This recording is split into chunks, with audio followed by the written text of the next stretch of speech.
right. Can we be seen? Can we be heard? Those are my two important things. I see my thing. I see Zach's. Yep. Okay. I think we are good. Hello, hello, hello, everybody. Happy Monday. On Mondays, we usually do the Worm Rider saga. Currently, we were just wrapping up chapter two, The Wending and the Will. But that chapter is done. And this is not chapter three. This is interlude one, Book and Bone. And Book and Bone is going to have an entirely new table. Today, you're going to meet three of the four players that will be part of this mini series, this interlude. The first interlude, not the last interlude, though, as you meet four characters that are going to expand this saga. Um, the four characters that we have met in the main campaign are great or just trained to become great heroes. We see them becoming great heroes and coming into their own. And they're going to be facing the 13th Army and this mysterious 13th. We don't know if that means the 13th Knight, the 13th God. We're not sure what that means yet. Well, I'm sure what it means yet, but you're not sure what it means yet. But sagas are not just uh told from the perspectives of the heroes. They're also told from the perspective of other people, the unlikely heroes, the small folk that rise above their station and achieve incredible things. And I think that is kind of where this interlude is going to live. We are going to today we're going to do what I'm calling a story based character creation. So I'm going to give them the week to actually figure out their stats and the things that they want. They're not going to have to do that all on the spot today. We're going to talk about character story and backstory, and we're really going to dig into it. So I'm really, really excited. We've already got some people in the chat. Merm, who's on our main campaign table, says, "Woo, fucking who? Let's fucking go." We got Agni Kai views. Hey, Agni Kai. Steven Worldwide, my buddy Steven, who I'm playing an in-person game with. I want to give a quick shout out to Steven because in all of my years playing tabletop role-playing games, I have never played in person at a table of black folk, of people that look like me, and that changed a couple weeks ago. Thank you to Steven, who invited me to his monthly superhero campaign, the Legion of Black Superheroes, and it was just very special. So thank you, Steven. Steven says we love a story in between, giving a whole Rogue One vibe. I love that. Thank you so much. So, without further ado, enough of me jibber jabbering. I would like to introduce you to your table. Sans one person. I'll explain that after the rest of them introduce themselves. And we're going to start with Caleb. Hello. I'm Caleb. I am so happy to be here. This is now my third time being on a campaign with Reflect Games. One time was with guest DM Ben. I don't remember his last name. The other one was guest Ben Guest. Oh right, guest and Ben Guest. The other time recently was with Maui as a wonderful DM in the Shadows of Mortis Star Wars campaign. And now I am here in Word Writer's Book and Bone, and I am very, very, very excited. Yeah. I think that's all. Who would you like to popcorn to, my friend? I will popcorn to Zach. Hi, I'm Zach. He, him. I am. I guess it is about to be pertinent in about a month or so. But I am an actor who does a lot of scare acting, and Halloween season is just around the corner. So it's gonna be a fun haunt season coming up. But yeah, I have played in a bunch of Maui's games, and I am addicted and dependent, physically, chemically dependent on the serotonin that Maui just kind of injects directly into my brain. So yeah, I'm excited for this. Mhm. So sweet. Thank you. And last but never least, Chrissy. Hi there. Hi. I am, my name's Chrissy Baker, and this is my second campaign with Reflect Games, I think. Second But campaign, but you also did a one shot for Christmas. yes, I did. Yes, I did. And that was super fun. Um, yeah, just love it. Love everything about it. And I own the Oak Park Red Dragon, and we do a lot of work with kiddos who are neurodivergent. We make a neurodivergent safe space. And I've been working with Maui the whole time. He's been a huge supporter. Reflect Games is rocking. We absolutely love it. And I know a lot of folks that have been at his live streamings, and just huge heart. And it's just wonderful to play. I'm so excited to be here. Oh, thank you. And our fourth player is not here tonight. That'd be Laura. Laura will be here for the official premiere next week, and I'll be handling some Session Zero stuff off stream with her. There was a theater emergency, and we love the theater here. And when Tech Week calls, you come a running. So, speaking of, if you're in the Chicago area, Friday opening night of Henry IV, directed by Reflect server troll Alex Albrecht, and featuring one of the members of the main Worm Riders table, LJ Bullen. So be sure to check that out. Okay, let's get into it. I have everything listed out here, what we're going to do today. So first, let's start with the pitch. Clara Parrish is a legend in the halls of Urbis Opus. No one, save for the Archsage, has collected more knowledge for the kingdom. So when Clara Parrish vanished in the wastelands of the Expanse, it rocked Urbis Opus to its core. Everyone thought that the Archsage Jin would send one of the higher-ranking archivists, but he has instead chosen 4 unlikely heroes. The 4 of you. Our mission objectives are as follows. We need to find Clara Parrish. We need to retrieve Clara's oral crystal. And most importantly, we need y'all to survive the Expanse so we can keep telling stories with you. The tone and feel of this adventure is going to be high fantasy. It's going to be harrowing. There's going to be a little bit of light horror motifs and survivalist motifs as well. Give you a little bit of quick lore on both Urbis Opus and the Iridian Expanse. So Urbis Opus is a sovereign kingdom state unto itself. It doesn't bear allegiance to Averine, nor does it to Obelux or Vac Valgrad or any of the kingdoms of Galdoria. It stands independent, and it is run by the oldest of the great worms, Jin. And Jin's hoard is knowledge. So he built this kingdom that is just all library. It is a monument to shut up, John. More like oral crystal. I just saw that. It's a monument of education and knowledge. It does not get involved in wars or kingdom disputes. It is there to preserve the knowledge and disseminate that knowledge so that we can learn from that and not repeat the sins of those that came before. And so that's kind of the vibe of Urbis Opus. It's this beautiful, idyllic kingdom. And it has these 5 spires, and each spire has like a different like college within it, and they focus on various things throughout the kingdom of Urbis Opus. We have the Lore Spire, which collects books and journals and things like that.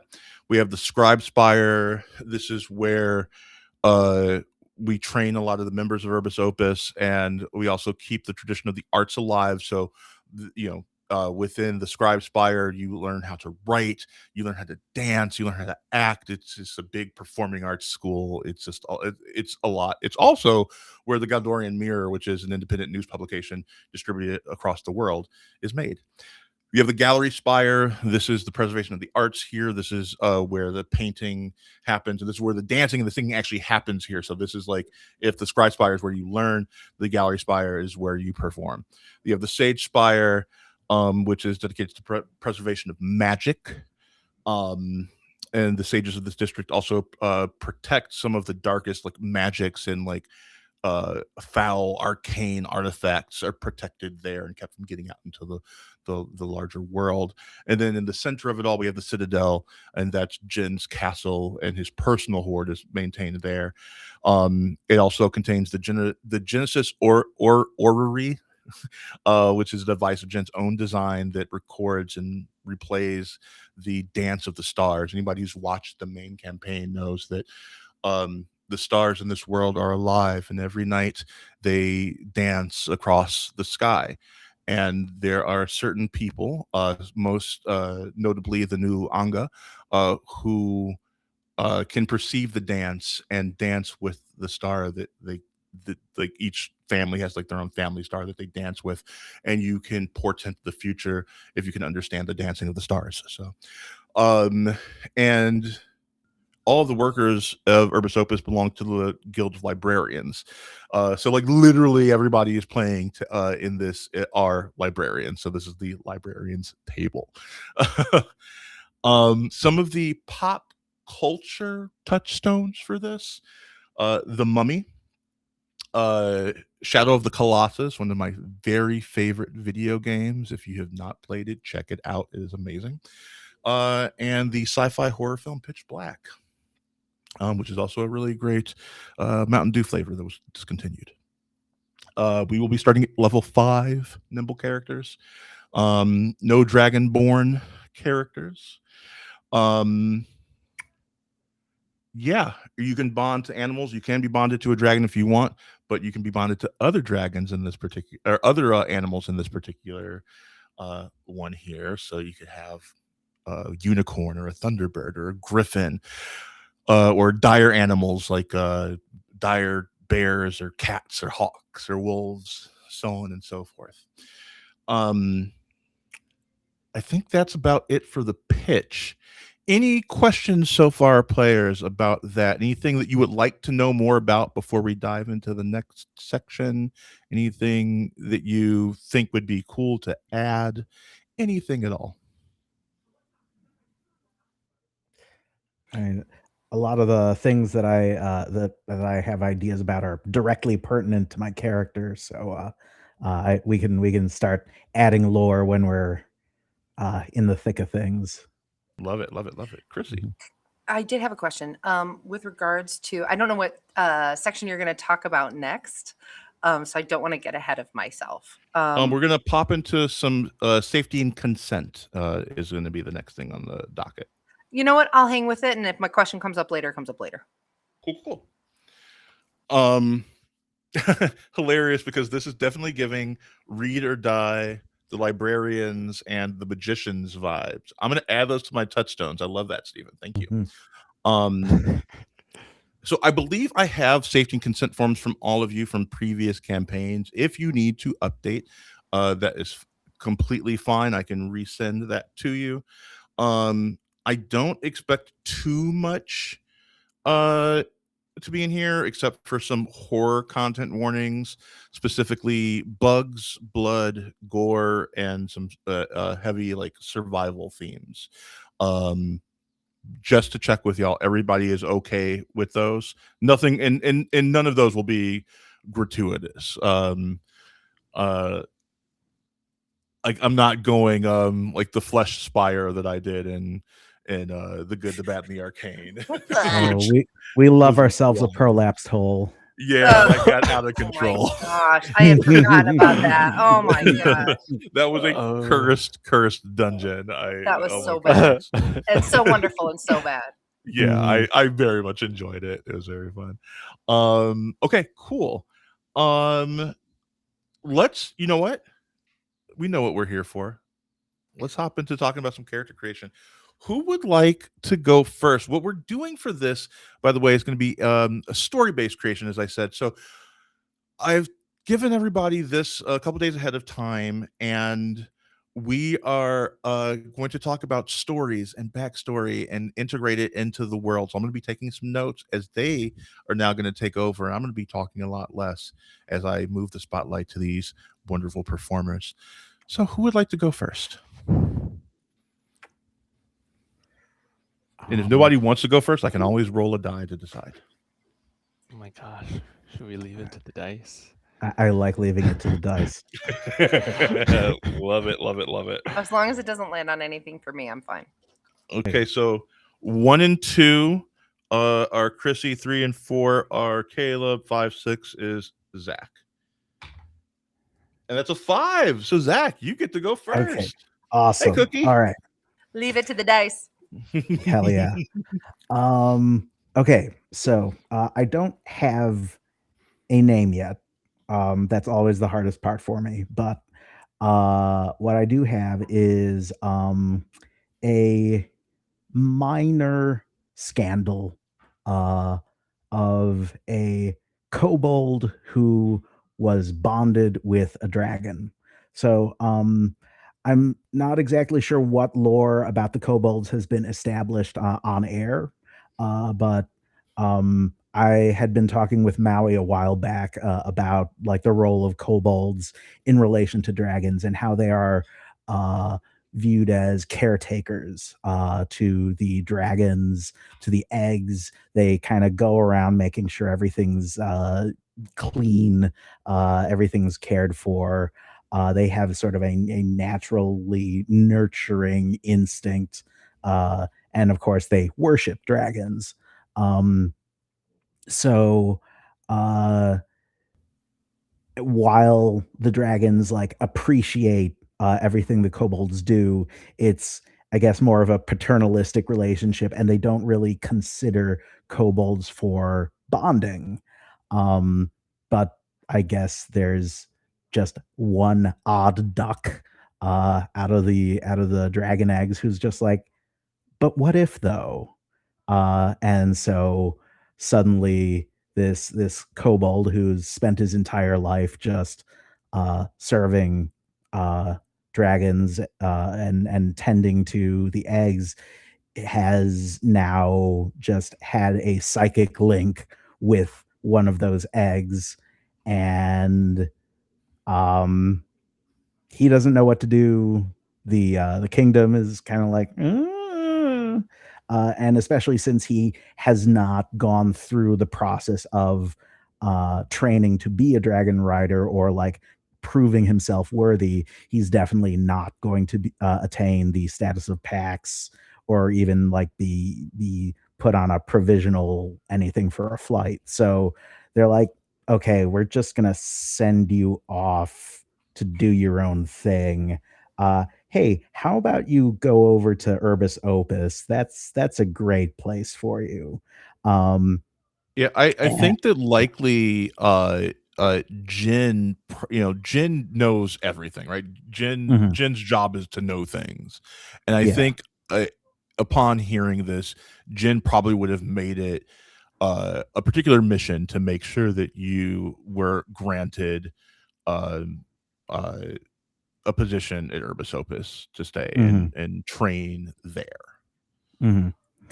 And I was thinking of him being a martial class, and I was gonna talk about like how martial classes can fit into Urbis Opus, which is very intellectually inclined, very just nerdy, castery environment. What do people who hit thing with stick good do in a library city? Well, my wife is an actual archivist, and she a little while ago got back from work and told me of her tribulations changing out a bunch of traps, because when you have a lot of paper and a lot of documents, a lot of very precious ephemera in one place, there are a lot of things that want to eat it. So my kobold just happens to be very good at pest control uh, of the magical and non-magical variety. He will just straight up hunt things down that are threatening the integrity of the collections. Um, so like there it goes from like um insects who will just kind of eat through the paper to maybe more magical beasts that get drawn to the magical paper. um and that and he fits into the environment not because he's erudite or particularly bright, but because he has a very good instinct for uh, preserving the the historical texts and all that by protecting them from, well, pests.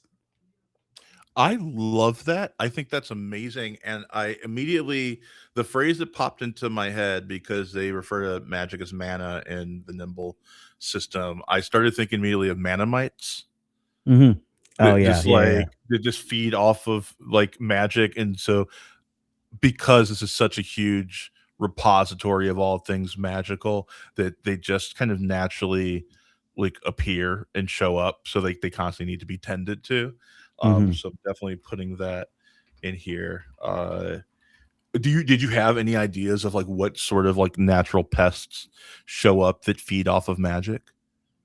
No, although I did, for some reason, just the image popped into my head of like giant beetles, that just kind of they're not really threatening to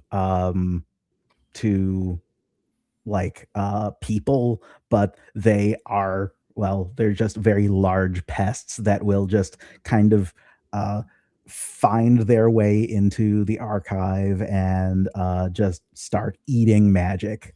And uh yeah, like just they are extremely annoying, extremely damaging to the integrity of anything that needs to like stay intact. Like they damage data, essentially, magical data, and so like in order for this precious knowledge to remain, they need specialists to, well, hunt and kill these things and like find where they're coming from, burrow into their nests, and maybe plant an explosive or something. Like, yeah. Yeah.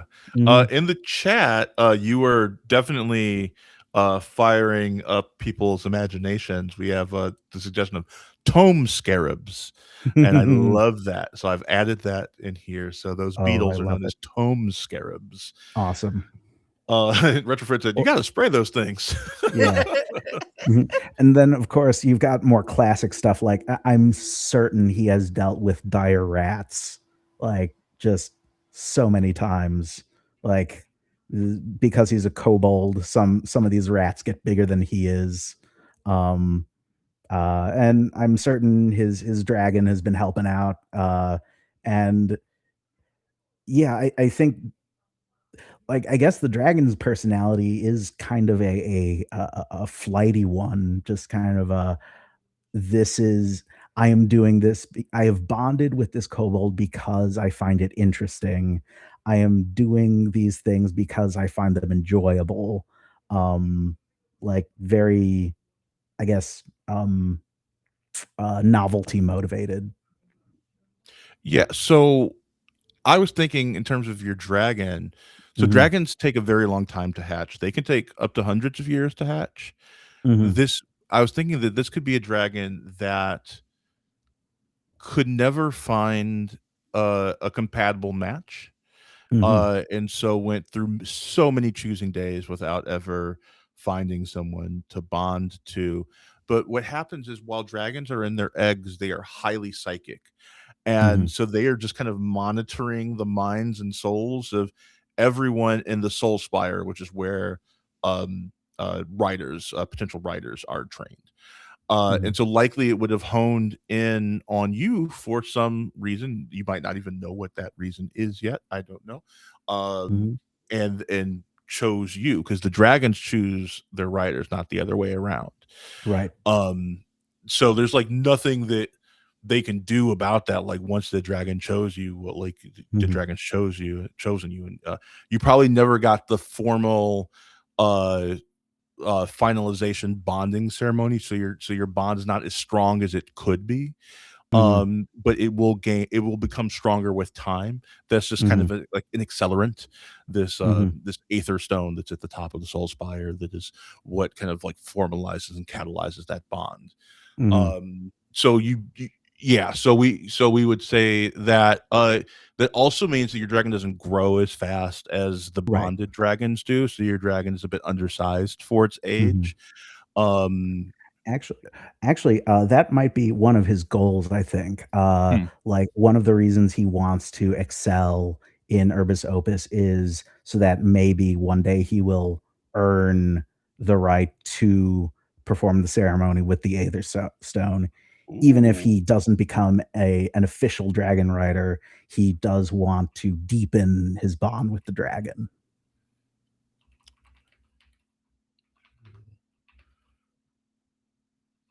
okay. Got it. I love that. We are off to a Mhm. very strong start. Yeah. Absolutely. Anything else about this character that you want to talk about at this moment? It could be what's this character's personality like? Okay, so I I have 3 inspirations, um, 2 of which, have had their own interesting little crossover, but, like, my inspirations are, Peridot from Steven Universe, Wile E. Coyote, uh, and Peridot had that one episode where she was basically Wile E. Coyote, and, a while back, I was getting on the L and I saw a pigeon that was just hopping around on one leg and being totally like nonchalant about it. And there was this vaguely threatening energy coming from that pigeon because of how few fucks it gave, that one of its legs just fully does not work, and it's probably long since healed wrong, and it does not care. I love that. Yeah. I think that's great. Any feedback from our other players? Anything that you think is cool, or threads that you think that Zach should pull in more? We're gonna make this a very collaborative experience for us all.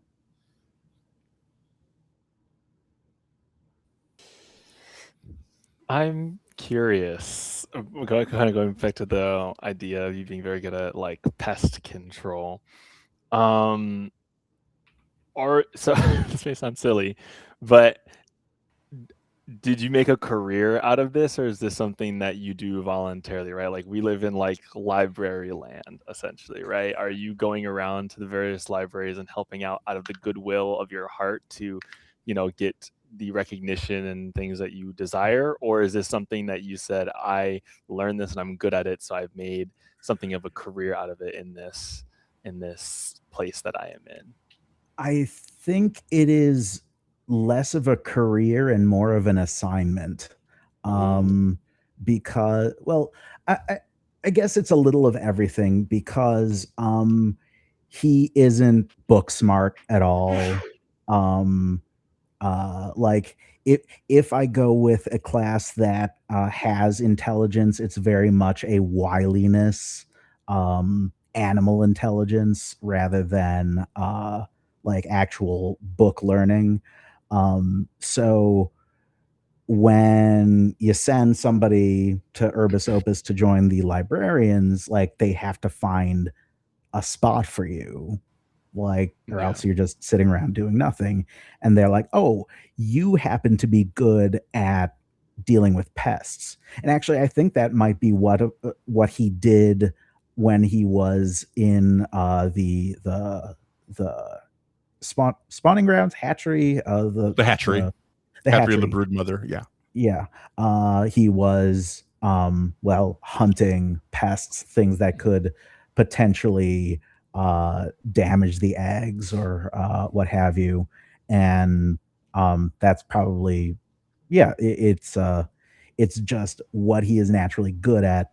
So they're like, "Oh yeah, we should hire you to do this." And he was like, Nice. "Oh, okay, I'm good at this." Nice.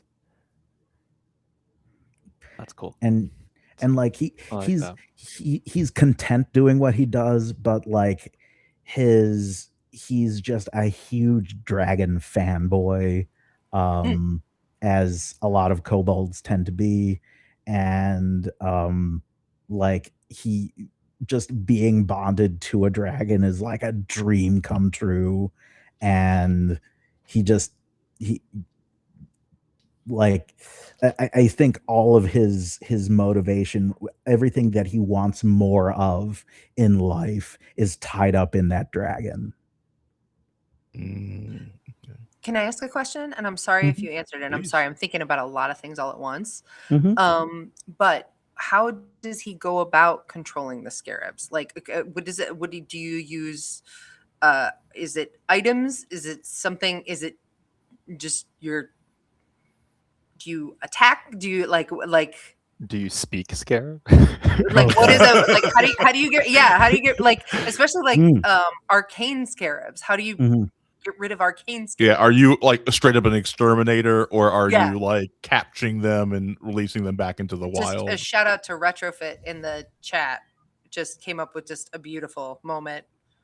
Oh yeah, Keeping magical pests in their place. The Orcus Man. the Orcus man. Orcus Oh my Man is god, so yes. good. Okay, Come so on. that's your mentor exterminator is Orcus. Orcus, yes. I love Awesome. Okay. What does he do? Because I guess it depends on the pest, because a lot of times he just has to straight up stalk it through the stacks and like just hunt and kill. Smashy, Uh, smashy. smashy. And other times it's more of a trap sort of deal, like where he just has to lay down traps and then change them every so often. Other times, yeah, he is more of an exterminator than a catch and release type. The pests are not really uh, endangered at all. They are pervasive and reproduce very quickly. It's like And feral hogs. yeah, exactly. Mhm. So he'll go into nests, try and root out the source of an infestation. But yeah, like it's a combination of just traps, single combat. Like his relationship with the arcane is he is familiar with how certain things work, but the back end is just completely alien to him. So he's like, "Oh, well, yeah, you've got your tome scarabs here. They're eating your magic, and that's bad." I want him to have a little belt. Yeah, You just gotta a make it. belt, little poncho. I'll see what you get. Yes, you gotta Problem make it up. here. Yeah. So what you got here is you got your tome You scarabs. got your tome Yeah. scarabs. Yes. Well, actually, that does kind of dovetail into character voice, because I was thinking between two. So, like, We've got the squeaky one, like the classic. Oh, I'm a tiny little guy. That is so good. If you didn't know and- this, Zach is a wonderful voice artist, just so you know. Oh, thank you.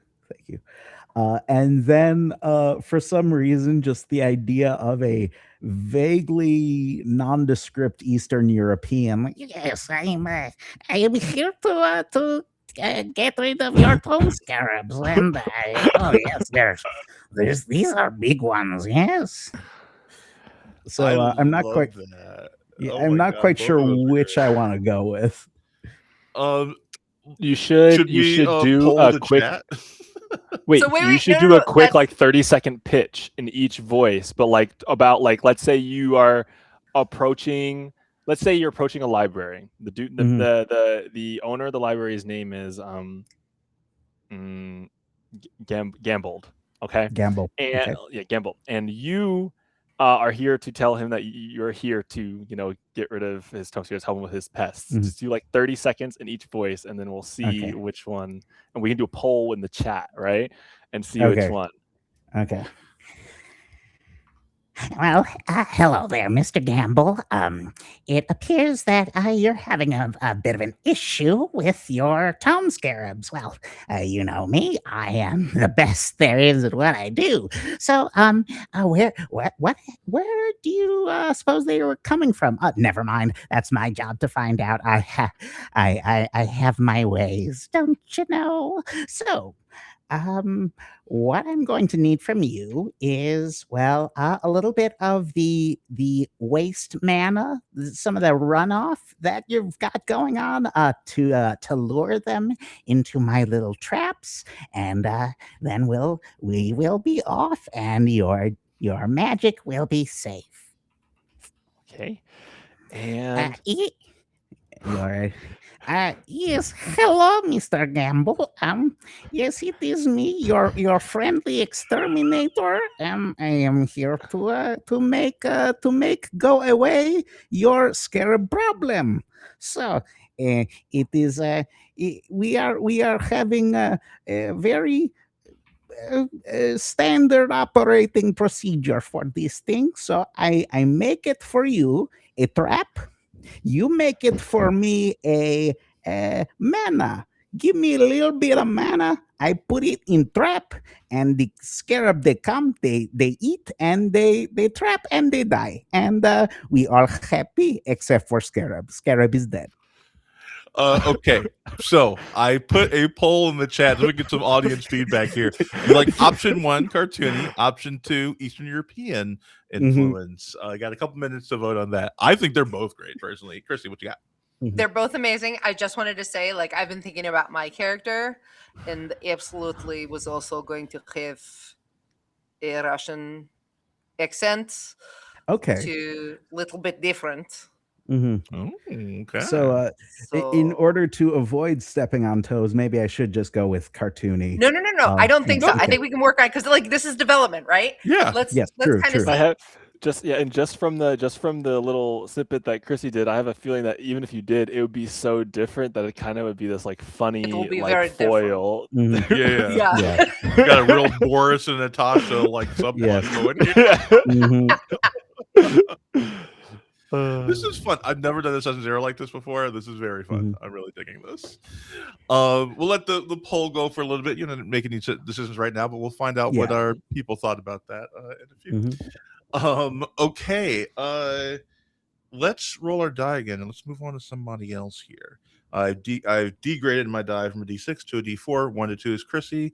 3 or 4 is Caleb. Oh my. That is a 2. Hello, Ooh, Chrissy.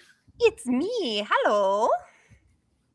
Hello. So, one of the things that I had been thinking, just with the very beginnings of this, was I was very drawn also to a martial character, and wanted to see how it would fit in with a world that is libraries, right? It would make sense to do Oops All Mages, but it was I kind of feel like I like the archivist aspect and the different areas in which archivists find themselves in the world. So within the space, there are a number of different places that people can be found. And I just had it, but I think it's this. Is it the Citadel? Is that what I'm thinking of? Citadel, yeah, that's Jen's personal castle. That's like the center spire of Urbis Opus. Right, that's the center spire. So what I was thinking of is perhaps there are some specialty archivists who do the archivist work in dangerous areas or in things that are hard to find. Mhm. And maybe I don't know how Jen feels about protection or guarding sort of that central citadel. I don't know enough about that citadel to know if that would be helpful to have some people who kind of also have martial skills.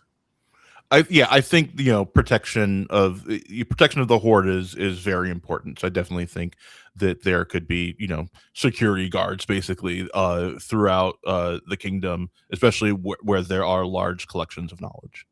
Okay, that sounds good. And I was thinking like a lot of the character that I've been thinking of is I always forget the name of it. I just had it and I lost it. Would you remind me what they are called? Fiendkin? Fiendkin, thank you. I had it and then I was looking for other things and I lost it. So yeah, I'm thinking that my character is likely a Fiendkin, probably from, and you and I have spoken about this, from that elven area of the world. Mhm. That's the kingdom of Faena, which is actually in a protectorate situation with Himharville. So the elves of Faena are the military force for Himharville in exchange for services rendered, buttling and servitude. Excellent. So I was thinking that perhaps her family lived there, and she learned some of what she knew there. I'm trying to figure out a little bit, still kind of playing with her sense of self, because I've been thinking about what libraries are and what they are as far as safe spaces are concerned, and why people would look for a library. Like myself, I think that living in a library city is possibly the most amazing thing I've ever heard, and I would like to go there, please.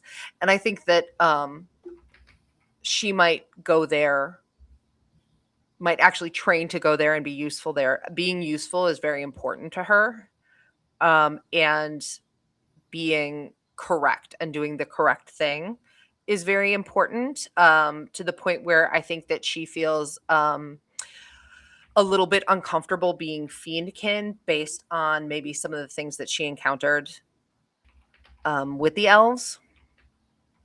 So I think that she is exactly where she wants to be, and she's trained for exactly what she wants to be doing.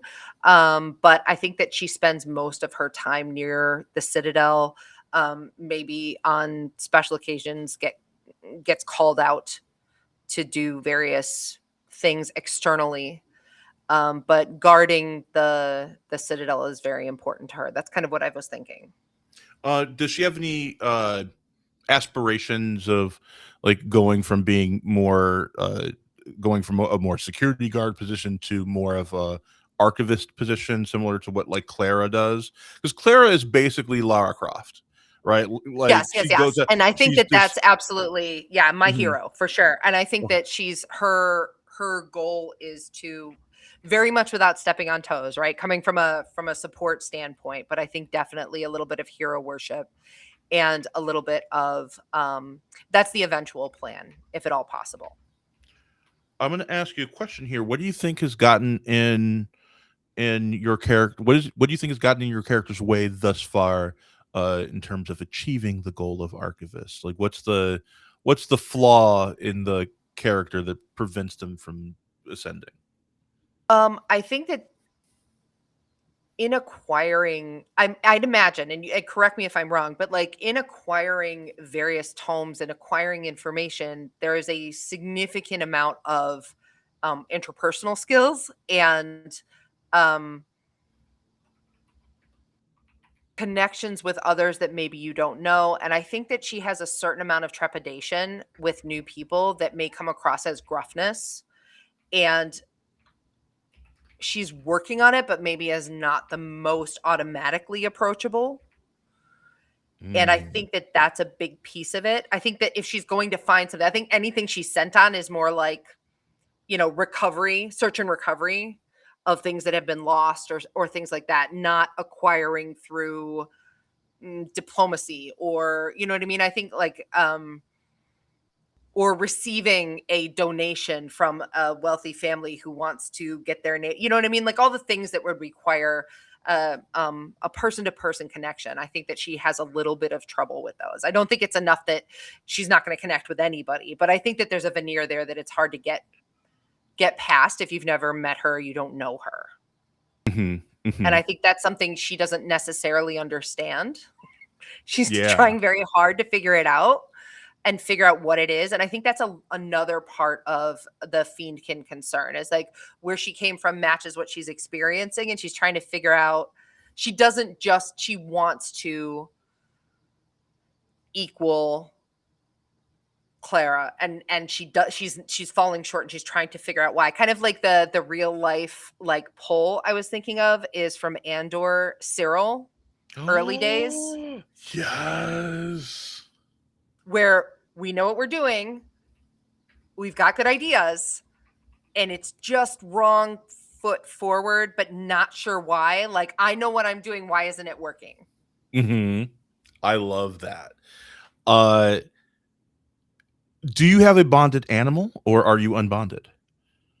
That is a great question. I was thinking about it. I'm very drawn to the Zephyr. So, your basic hand-to-hand type character, and a lot of things having to do with the wind. And so I was thinking like perhaps a dire hawk or something like that. Again, with this idea of trying to be approachable, but instead being intimidating or off-putting. But I'm not wedded to it. It's just something I was thinking about, and I had the idea, but I could change it up. No, I think that's super cool. I love it. I love me a dire hawk. Okay. Love that. I'm gonna open it up to our other players now. Let's get some feedback from them. Any suggestions, any questions to help us flesh this character out? I'm curious, what is her outlook on other fiendkin, since she has been kind of othered in Feyna and sort of has this internalized idea about like how she'll be received, and when she sees another fiendkin in Averine who doesn't have those ideas, how does she react? So there's two things about that. One, Averine definitely does not come with any of the sort of species specific judgment that she is anticipating. And I think that almost throws her more than anything else, right? Like I've had a paradigm. I know how to work within this paradigm. When you remove that paradigm, it looks like it should help me, but I'm actually a little bit lost because I don't feel about myself the way you feel about me, right? I think that there are two things. One, she panics for them. Like you're just out there showing yourself in public. Like you don't know what can happen. You don't know. So I think that may come across as gruff or it may come across as protective depending on how she feels about the person. I think some of that is a little bit, sadly, is kind of like a little bit of whiplash. Like it's like, that's going to whip back on me. Like you're making it's dangerous for us. Right. And then the other one is definitely envy, like hardcore. Like, how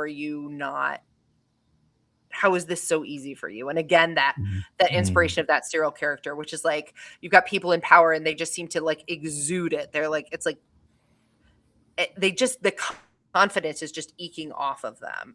And like, she's doing her best to fake it, but I don't think that inside she really feels it. So when she sees other fiendkin, I think she's jealous and worried for them. I love that. Yeah.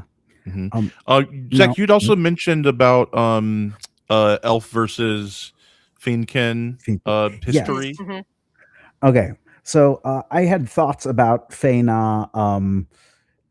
Actually, back when I was playing Dr. Ward back in Good, Bad, and the Arcane, because I just had that he was born in Feyna, and that I don't know what the lore is, but my assumption is that Feyena has a closer connection to the Feywild than any other nation in Galdoria. Would that be safe to say? I think that's pretty safe to say. I think that there are a ton of like naturally occurring like fairy circles, and Mhm, so there are probably lots of fae that just exist in the mundane world, in largest concentration in Faena. mhm. Um, so I also don't I don't know what you have in mind as to the origin of the Fiendkin, but there is a dynamic. Actually, I remember where it was from. There's a dynamic in Exalted, the setting from White Wolf, uh, where the forces of hell, their greatest enemy are the Fae, because hell is all about order and the Fae Mhm. is all about chaos. And both influences, I guess it's kind of Blood War adjacent, except instead of demons it's Fae, but I like the idea of the Fae being just beautiful, terrible, chaotic, and ultimately just as harmful in their interactions with mortals sometimes as the denizens of hell. Um, and so I like the idea of just hell and the Feywild being just at odds, butting heads, and elves identifying a bit more with the Feywild may have a bit of a prejudice against the Fiendkin, who are at least reminiscent of devils. Yeah, so in my head, I haven't like written it out and like formally canonized it, but there's this probably this great love story of like the second advent, where one of the princes of hell fell in love with a human woman, and that was the Mhm, start of the fiendkin race. It mhm, was when one of the princes of the hells, when they were still walking the earth, mhm, fell in love and had this love affair that ended tragically, uh, mhm, and that's what started the fiendkin race. And I think that the fiendkin, there's nothing inherently like evil or chaotic or order. Like it's just the way that they look is just reminiscent mhm, of probably some ancient harm, you know, done between uh uh fae and demons. And because Fëanor is so beholden to the Fey wilds and like believes in the Fey wilds and gains magic from the Fey wilds, that there's probably this natural like reticence to be even around mhm. Fiendkin. But like Yeah. it's like one of those things, it's like it goes back so long nobody even knows why the two groups don't like each other so much. You Mhm, know. I also feel kind of like, from a personal standpoint for my character, certainly in that situation, when you're in that situation surrounded by people who are judging you and you haven't met them, there's I feel like there tends to be one of two choices. One, you try to assimilate, Mhm. um, or the other one is you completely reject and become what they are saying you are, right? So I feel like regardless of like what the history is, now I'm thinking of Brendan Lee Mulligan's character from Captain Hobb from A Court of Fey and Flowers, Mhm. where he's surrounded by all the goblins and all the goblins are going like doing crazy stuff and he's like he's following the rules and is very very like interested in doing things the right way, and it makes him mm, horribly awkward because he can't he's got these internal rules that he follows, and it just reminds me of that kind of same environment where it's like the Fae, it's not so much like the history of it and um like a long-term problem that you can identify as some sort of like here's where it happened and this is where it's just like when people call you something all the time and you're like fine then that's what I am, And so Mhm. it's like she's invested in that. Fine, that's what I am. If I'm gonna get blamed for that, that's what I am. Mhm. Yeah, I'm being typecast so Yeah. much that fine, Mhm. I'll just be the monster you think I am. Screw you. Or Yeah. just like, oh, I'm likely to be super lawful and have no fun, and like I'm not capable of being chaotic. It's like, well, Mhm. if you don't like orderly, you just wait to see how orderly I can be. Mhm. Like that kind of thing. Yeah. You got some love from Steven for the peak reference. We love Akafaf in this house. Mhm. Echofaff is just like rewatch. I've yet to watch that. Oh, You know, it'll I've break heard you. nothing but good things about it though. It'll I break you, and love it's a that. Bria. So, And I love Abria. oh, Love that. How did you bond to your hawk? I think she was most herself when she is outside alone, and I think she was on a journey traveling when she was much younger, and I think the hawk was injured, and she picked the hawk up and nursed it back to health, and they bonded through that process. I think. I love that. I think that's great. I might come up with a better story later, but I kind of think that that's that. Because at the end of the day, her goal is to do the right thing. Like her goal is to be helpful. Her goal is to be. She's just not always great at it. Like, or at least isn't great at explaining it. Yeah. But her I goal think is it's to great. always be positive and supportive. Yeah. I love that. By the way, Zach, 75% said the Eastern European option 2. Okay. All right. I guess we're adding a Dexter to the list of inspirations. I got it. You're stupid. Dexter's laboratory. What about you? Any DD. DD? DD. So you dream of becoming like a fully fledged archivist. What are some of your inspirations for this character? So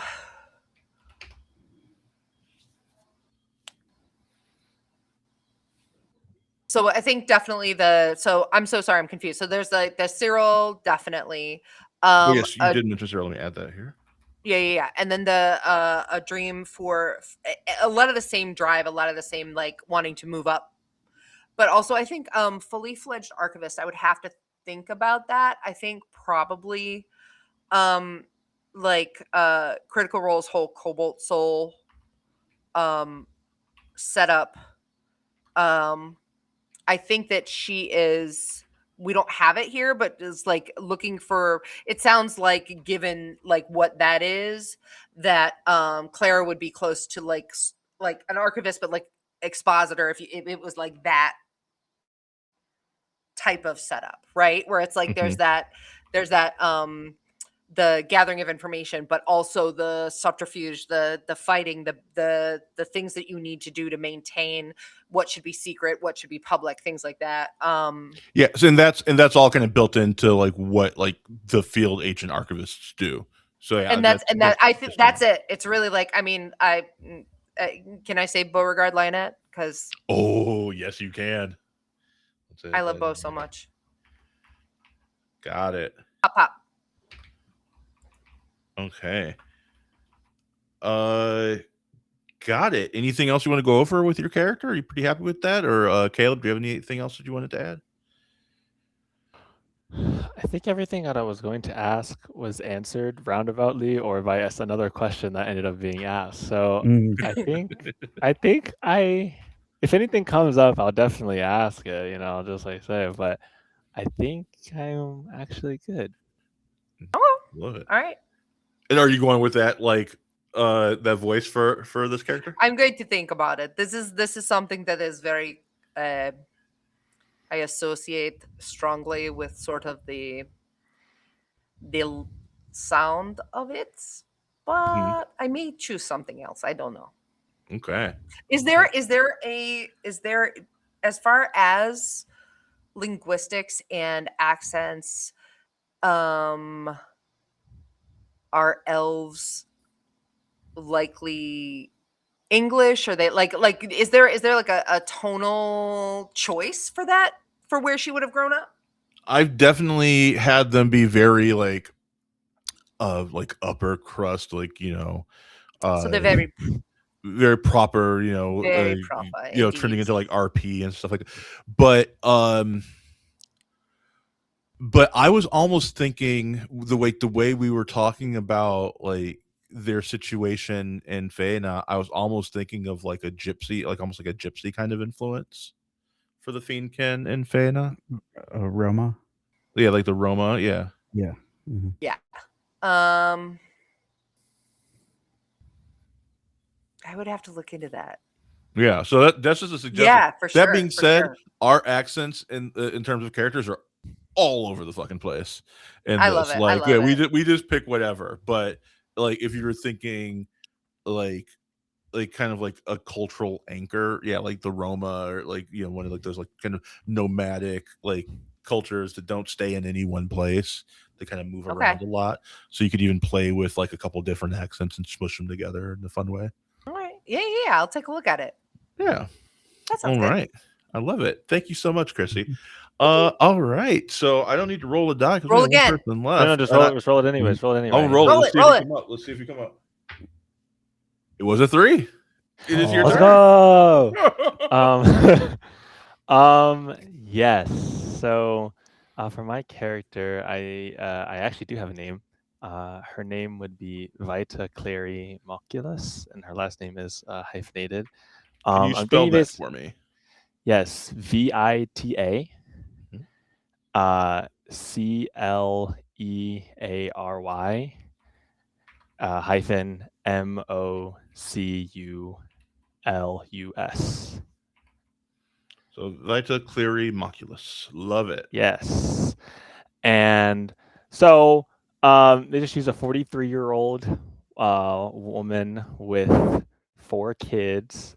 And well, technically, so 41 woman, 4 kids, blonde hair. Her family story that's been passed down for a generation is said that they are descendants of celestials, and that her, which kind of plays into her bonded creature, which is a firebird, and that firebird that is bonded him was a blessing from the gods and the celestials to kind of follow her family lineage through the maternal line all the way down. So when a daughter is born, an egg is laid, and it takes 7 years to hatch. So it hatches when she turns 7, and then that daughter must raise the firebird, and it will become her lifelong companion. And when she dies, the firebird will stay at the site in which she dies, like where she is buried, until it dies.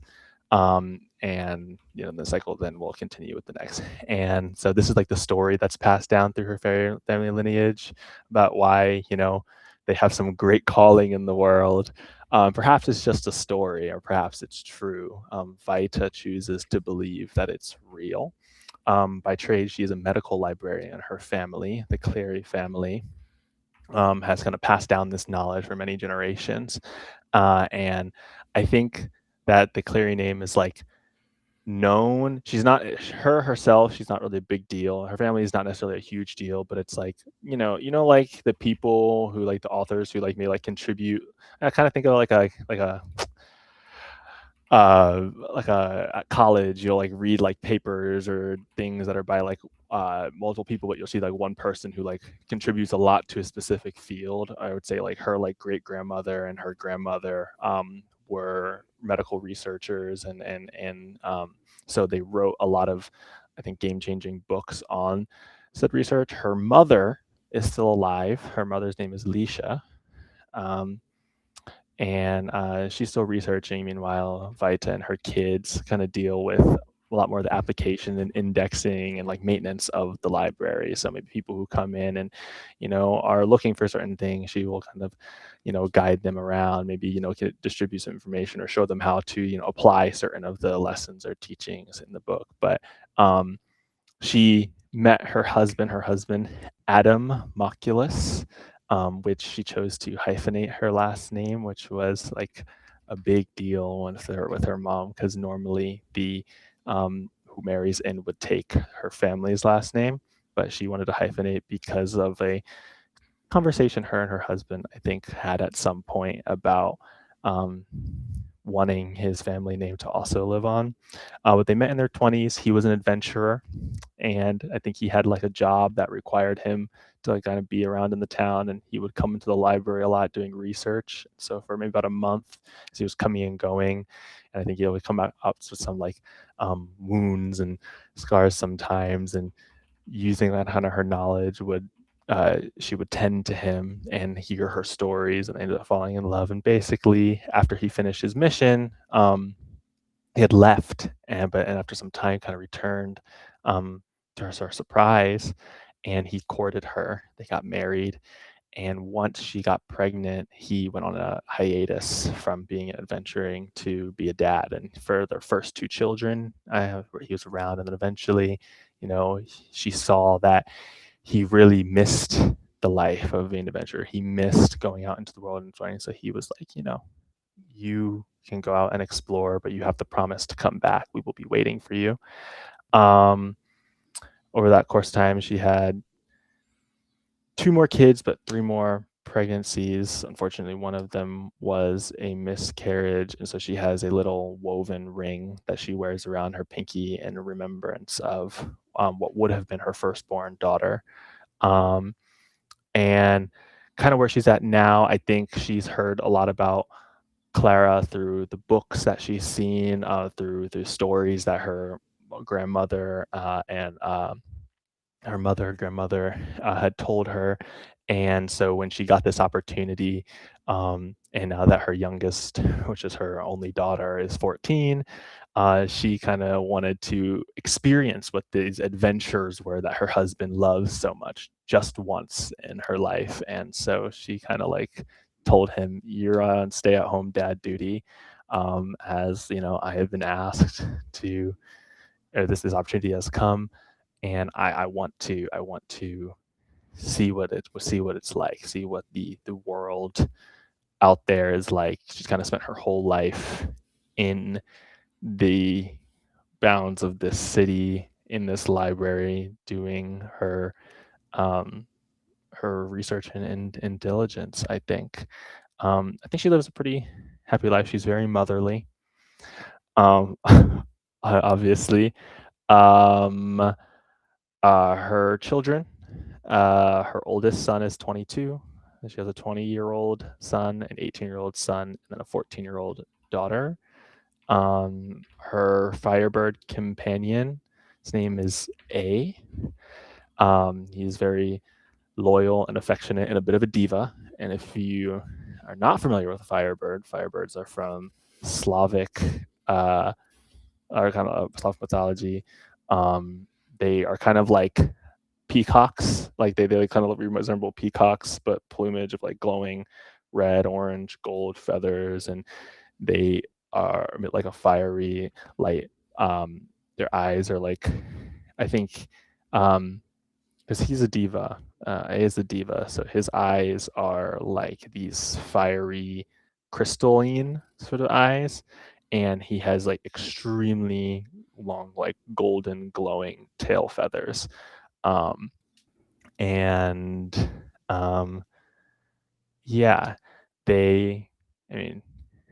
It has been a very long time that they have been bonded to one another, so they know each other's personality. Like I imagine that like there are times when she's like working in the library, trying to get, asking him to do something or whatever like that, and it's almost like that like bickering or like bargaining you do with your dog when you want your dog to like go somewhere else, but like they don't want to leave where you are.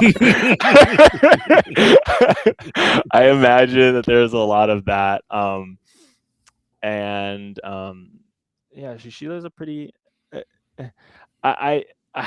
she's a pretty happy individual, I would say. A very caring, I think. But it's just always wanted to like see what's out there. Yeah, as a bit of a wanderlust that never got fulfilled. Yes, exactly. Mm. And in terms of class, I think for her, I was really leaning towards the shepherd, and I like the idea of, because one of the things shepherd you get is the light binding spirit, which kind of is also a companion to you, and so I think she has like I think because a little bit of like her personality, she's very caring, but I think she's also very quick to protect those who she cares about.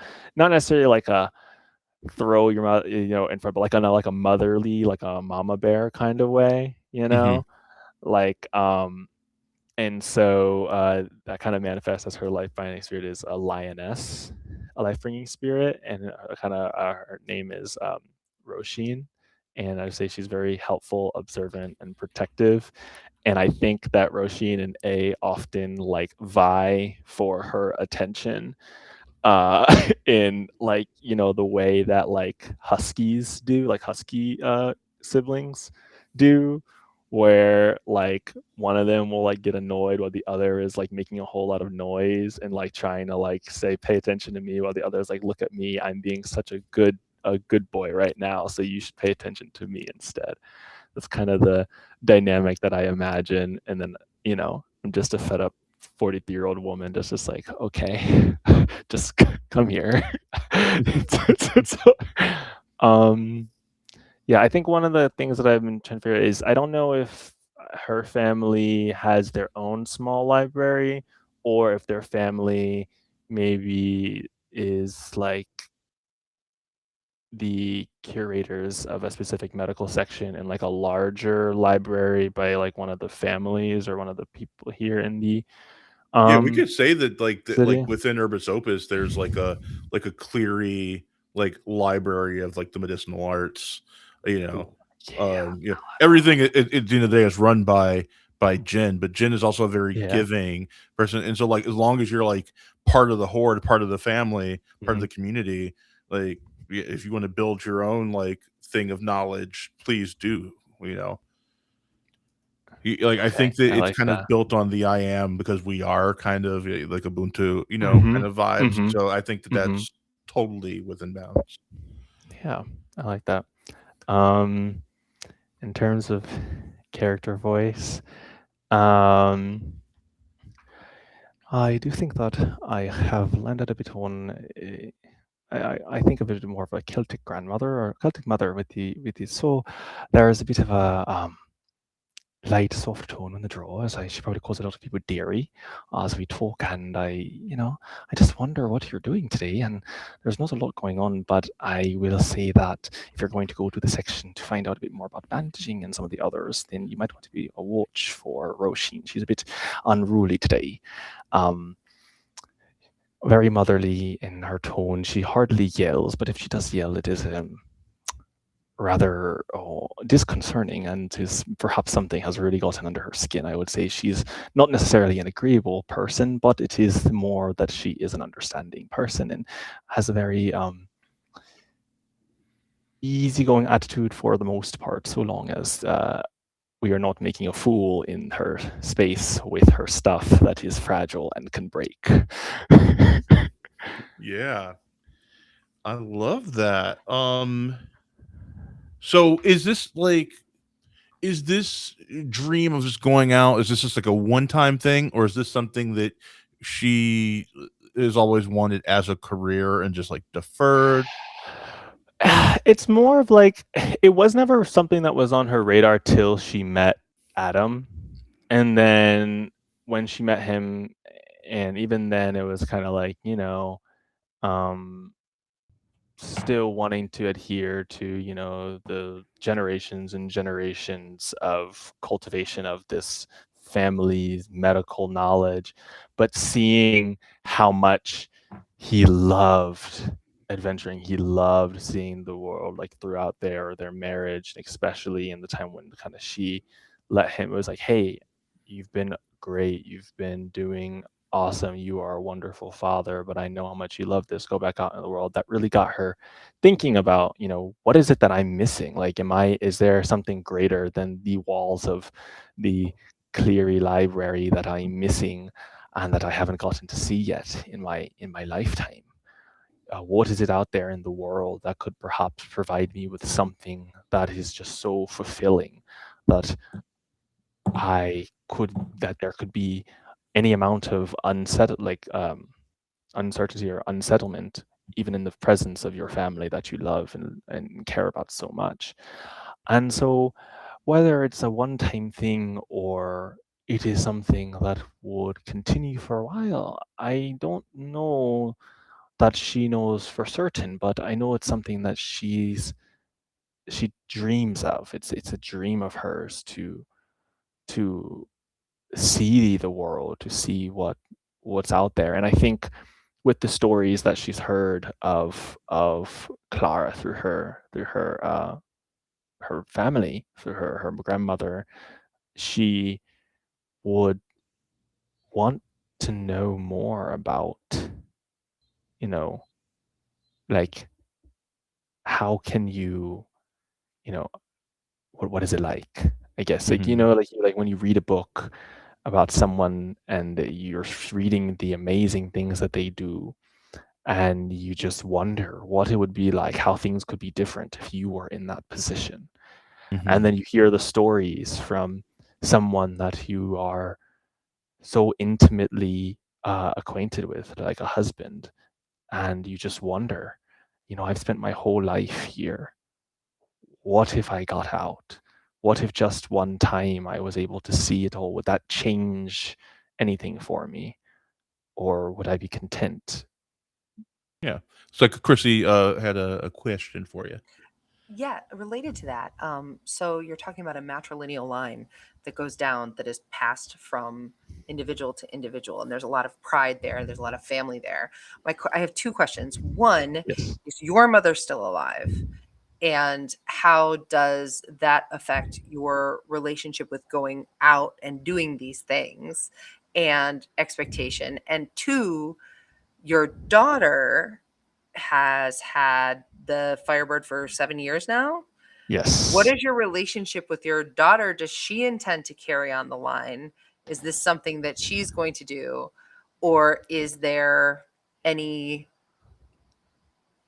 difficulty there? And how does your daughter feel about you getting out and doing things? That is Can I piggyback off of that? Mhm. So the Iridian Expanse, the place we're going, horrible place. Yeah. Like yes. really, really, really, really bad. It's a hell of a pick for a first adventure. Yeah. How is your family reacting to that? Yeah, that's a really great question. Yeah. So we got three questions there. So first, Yeah. mom alive? Yes. Mhm. Yes, mom is alive. Her name Okay. is Leisha, Leisha, you're right. Okay.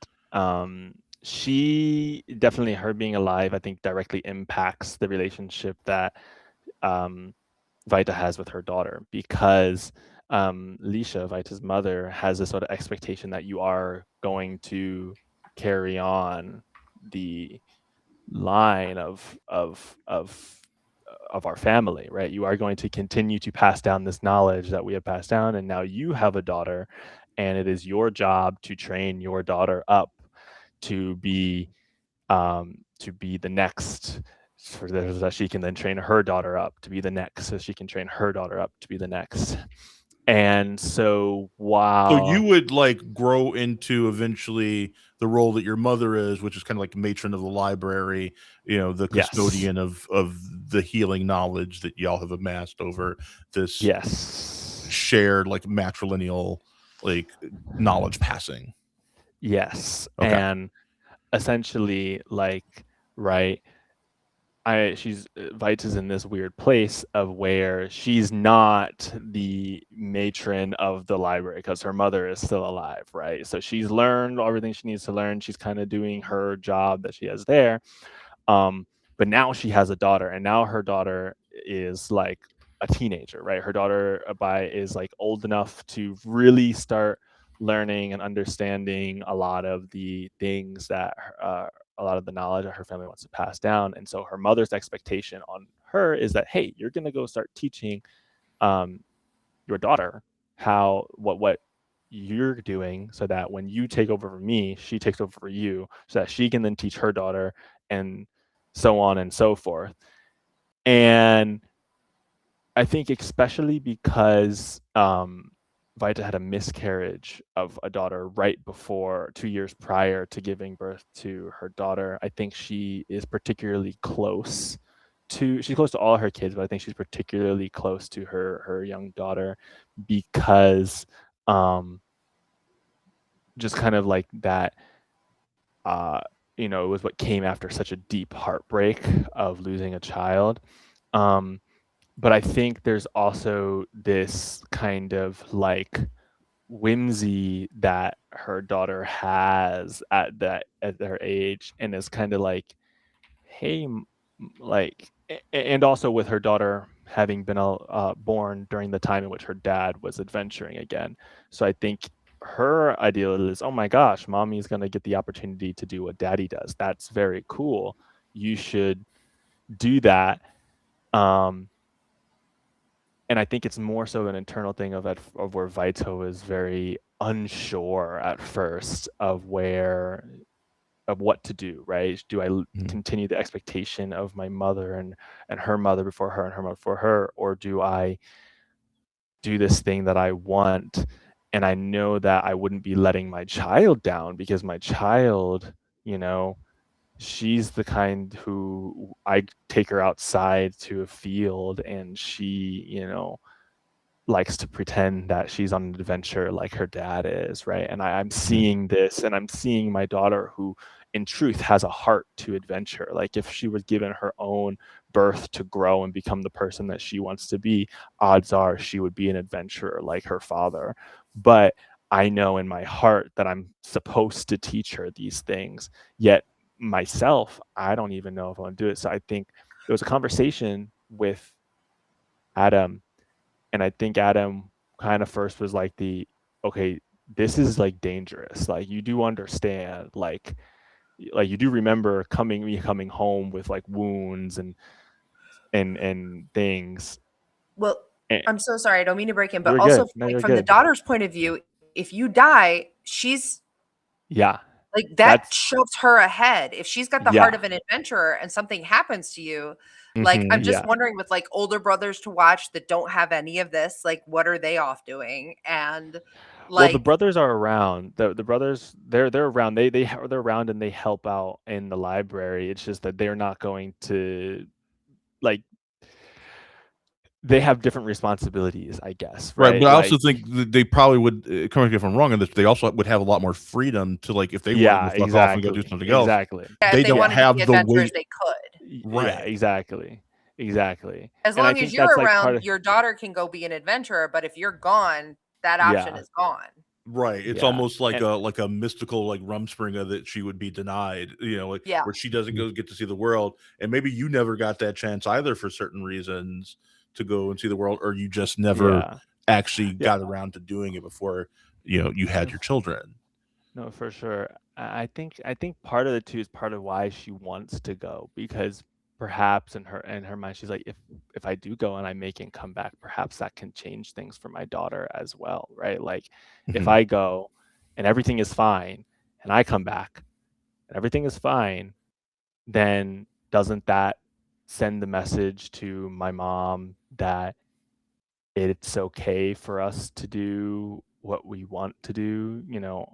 If I change it, wouldn't my daughter then be able to do something different? Because I imagine it's kind of like the situation that she's in. While she has a good relationship with her mom, it is like her mom is the matron, her mom is the matriarch of the family, right? So what the mom wants kind of bleeds down to even to Vita's children. And I Mhm. think there is, and honestly, it's really funny because I imagine Adam and Vita have had a lot of talks about this, of like, if something happens to you, that means that, like, this freedom that you want for our daughter doesn't happen. And then I'm like, yeah, but if nothing happens, then that's freedom for not just her, but her daughters and her daughters after her. Mhm. I And have I one more question for you because we got to go to break real quick in a second. So there's a question in the chat for you. Does Vida have her doctorate? Does she have any sort of like title or honorific attached to her name? I think so. I don't know what the equivalent of that would be in your world. But I think that she is, for all intents and purposes, like the equivalent of like a PhD holder in the You can steal a medical little bit from field. like Song of Ice and Fire and say that like that's like a rank of like Maester or something like that, you know? Okay, yeah, yeah, yeah. I think that I would want to come up with like, I don't know, some kind of cool title. Not necessarily that like I, I don't know. I'd want some cool title to be like attached to it. Doesn't necessarily have to be like a big title, but I just want it to sound cool. But Yeah. Workshop it. Workshop yeah, it. Come so up with I'll it and tack workshop it it on for there. We'll make sure. and it'll become canon. We're Yeah. gonna take a break. I'm gonna have an assignment for you guys while you're on break. Just something to think about, chew over in your head, because when we come back, we are gonna do vignettes with each of your characters. You don't need to have them rolled yet. It's gonna be pretty much strictly RP. If I have you roll, it'll be a flat D20 just to see which way the scene goes. But think about like, do you want to do the moment that you were asked, do you want to do the conversation with your husband about whether or not you should do this? You know, you know, do you want to do a scene at Osterhagen, the last bastion, like where we'll be starting our adventure? So think about like what you would want to do for a little vignette just to kind of get into your character a little bit and just kind of play around a little bit. And we're gonna take a 15-minute break. Thank you so much for all of this great engagement in the chat. All and thank you to the three of you. I'm so hyped about these characters. I can see them all so clearly. It's very, very fun. And thank you for doing this experiment with me for a different kind of session zero, a little bit more story focused and less about character builds, you know. And hopefully this will help you when building your character, not necessarily build optimal characters, but characters that ring true from what you've just created today. So we will be back in 15 minutes.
we are back. I've got my signature glass chain on.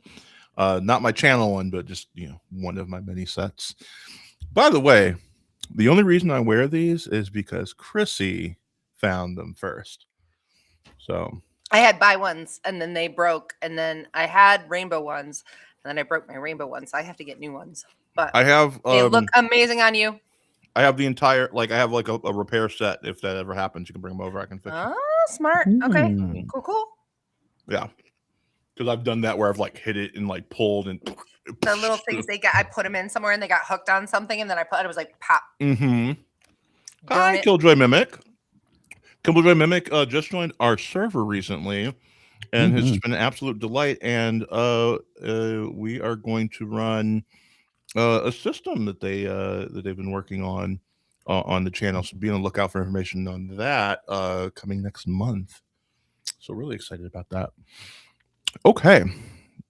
So we just finished doing this kind of story-based character creation. We haven't built our like the technical, like actual like rolling of the characters and all that. We have not done that, but we have built like character concepts and backstory and whatnot. And now we're just gonna kind of kick the tires on these characters a little bit and see who they are by actually embodying them. And we're gonna do Vita first, as we just discussed right before we went live. If that's okay with you, Caleb. All right. Also, so I figured out what I want. yes, the you tell title me. to be. You are kind of the DM for this. You are Oh my going to gosh. set the scene, and I'm just going to play other characters. You can pull other people in if you need to have them body. We're just gonna. This is just going to be some fun little crazy improv that we're about to do.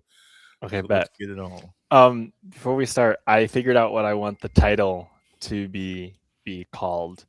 Yeah. Erudite. So it ERUDITE. It is a word that means a formal term for someone that has great knowledge gained by books. I think that is quite fitting, right? So Love she it. will be an erudite. For the scene, I think I want to go with it's twofold. Well, it's one scene, but it's two things. It's the scene of the talk that she has with her husband about wanting to go off, right before she talks to her mother about telling her that she is going to accept this mission, and that she will return, and why. Yeah. So I think this takes place within the halls of the Cleary Library, particularly the conversation. There's like a sort of small back room that contains a round table. On it is like a mess of books, as well as quills, journals, inkwells, kind of all surrounded with kind of 5 different chairs. And Vita, I think at the time, Vita is in the middle of cleaning these up when and preparing herself mentally to go speak to her mother, who her mother kind of is in the upstairs chamber. And I think at this moment that Adam would have came in, and I would love if for this, after Vita and Adam speak, because Vita, if Chrissy would be able to play Vita's mother, Leisha, if that would be wonderful. And if anyone else shows up, I'll have Zach maybe show up as one of. We'll see. We'll see how it goes. We'll see how it goes, and I have ideas, but we'll see how it goes. I don't want to. If you want to invoke a role, you let us know. Yeah, exactly. I'm giving you the If you reins, want to invoke man. a role, Go for it. yeah. All right. So I think at this moment, Vita, she's kind of around the table for description, because I actually do have a description.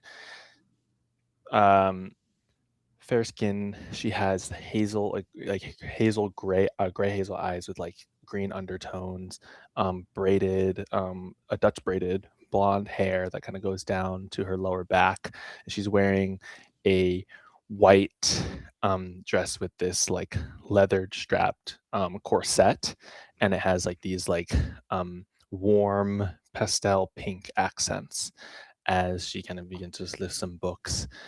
I think this moment, Adam kind of walks in, helping her, but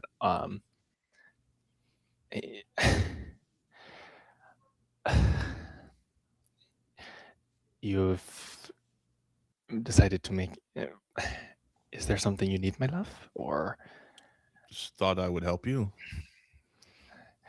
Well, that seems rather odd, considering that.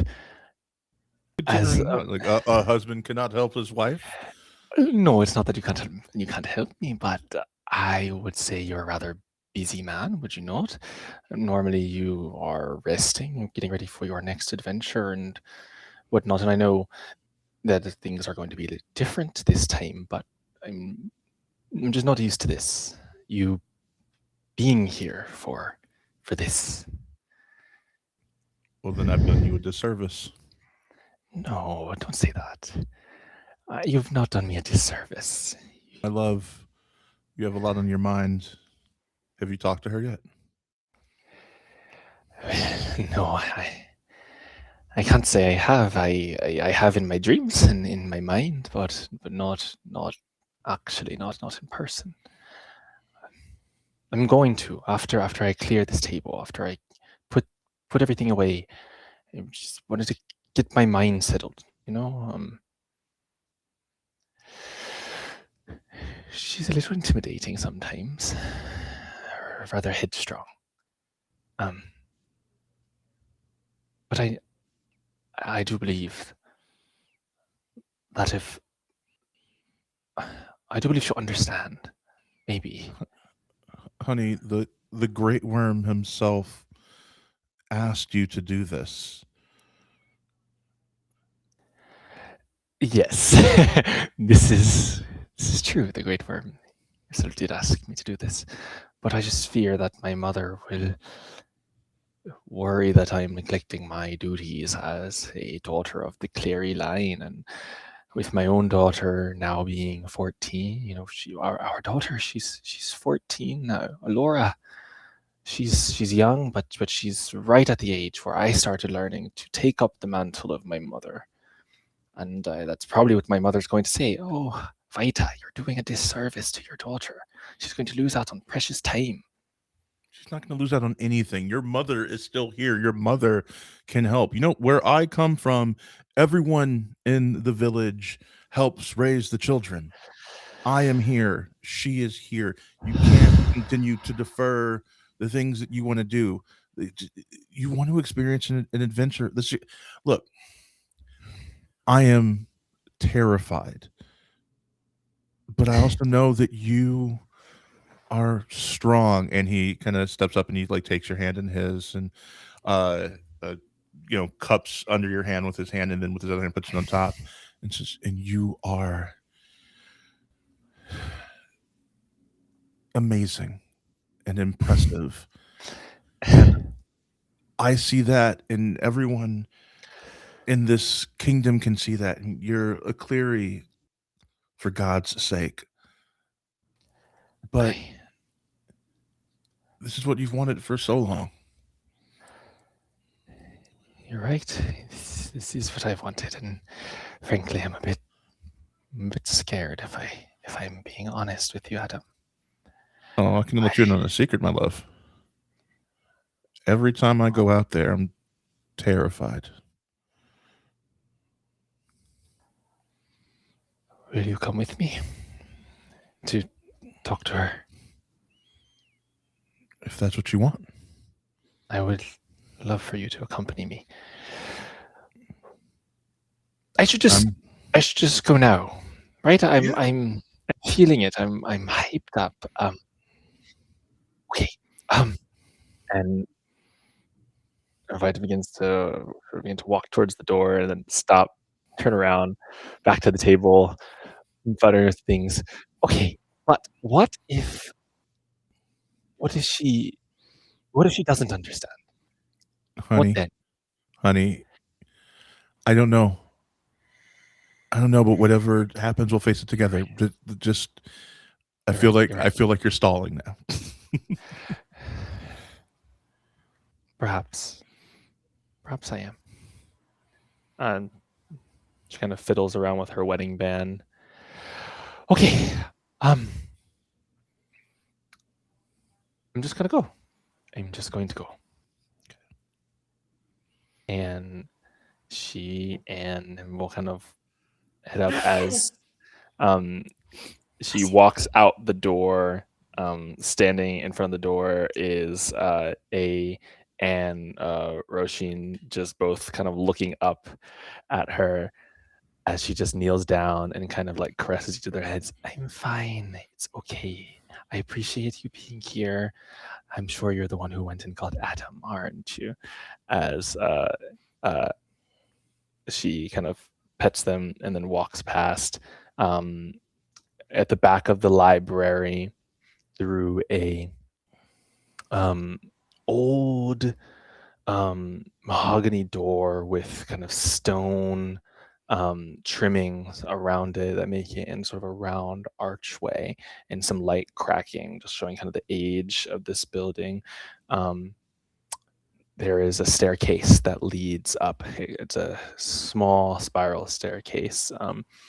And as she walks up, she stops at a door, a smaller, still wooden, but this is an oak door, and it opens and heads through. And sitting at a desk in the back, currently kind of mulling through some research papers, is Alicia, Vita's mother.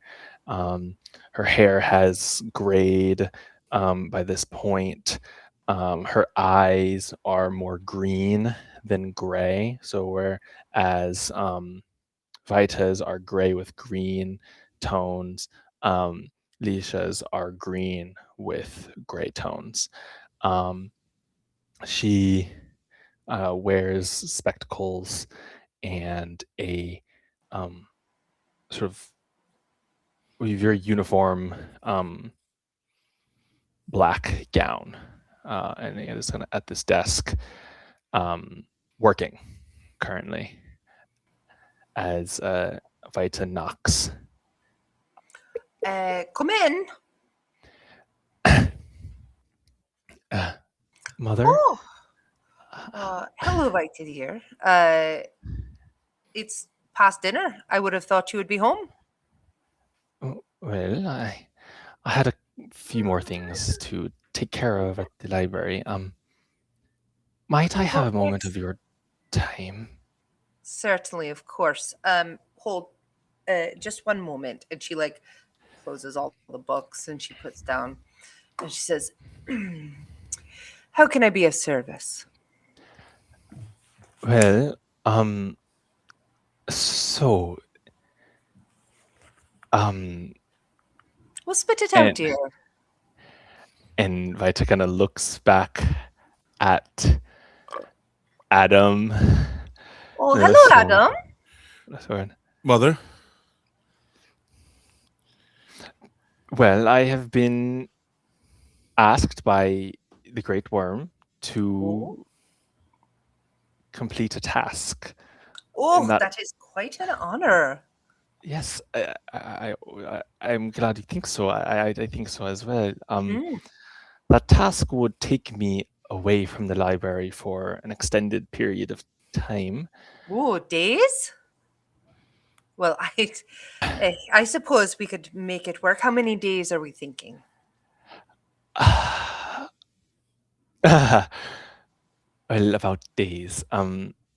Perhaps days, perhaps weeks, perhaps longer. Goodness. I'm not exactly sure how long, but I want to go. And Aye. And this is something that you've been particularly asked to do, have you? yes, you see, Clara Parish there's something regarding her. I cannot go in. I don't know if I can go into detail, but Alicia would know as someone pretty high up in the hierarchy of Urbis Opus. You would know about the disappearance of Clara Parrish. It's kind of on like everyone's tongues, like whisper it under their breath. Have you heard about Clara Parrish? Have you heard about Clara Parrish? As well as knowing that there are some very dark portents just kind of across the world, but specifically in the kingdom of Averine. All right. Since we've interrupted, can the Firebirds talk? I think that A definitely can talk Okay. to me. I can understand A. And if you Mhm. would like to be A, because I think he followed me to the room because he's very clingy. That Oh, would I was be- thinking Leisha's Firebird. Yes. Oh yes, Leisha's Firebird can also Yes. talk to Leisha. Yes, Leisha's Firebird can talk to her, Yeah. which So I is it like telepathic? So it's just like one person to another. Like, Mhm. so can Leisha's Firebird speak to the room or just to Leisha? to Leisha. Okay. Yeah. Well- It may or may not come up, but yeah. It's a Mm, good question. That's a good question. You know what? I think it's more fun if it's to anyone in the room, but it's telepathic. Mhm. Yeah, Yeah. I think that's more fun. But yes, if you would like to be Leisha's Firebird, that would be, Mhm. which is definitely perched up on like one of like the bird stands, kind of like Mhm. behind the desk next to her. Yeah. And I'd say Leisha's has a bit more like bluish undertones, whereas A is more like gold and pink undertones. Mhm. Yes, Mother. So I'm sure that you've heard about the disappearance of Clara Parrish. Well, Of course. That's all anyone is talking about. It's quite the well, thing. yes, and the Great Worm has asked me to help find her. Vita, dear. So you see, Allura is coming of age, of course. And Yes. I do rely on you to carry the name forward. After all, Cleary is a long-standing name, as you know, with lots of respect attached to it, and certainly we wouldn't want to give the impression that we were unreliable or not here. Us being here is a very large part of who we are. You were asked specifically. Yes, I was asked specifically. And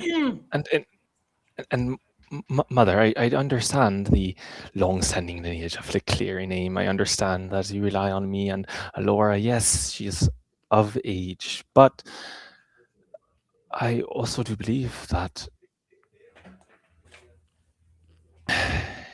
it takes a village to raise a child. No, Or a mother. well, I am a mother, of course, and I have been raising her. But Yes. She's a lovely young woman. Mother, Yes. was there ever a moment in your life when you wondered, outside of keeping the things of the Clary name, what it would be like out in the world?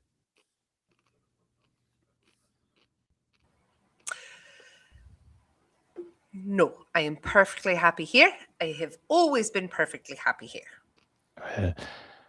She's I'm- absolutely lying. I was about to say, can I Fully insight check lying. that shit?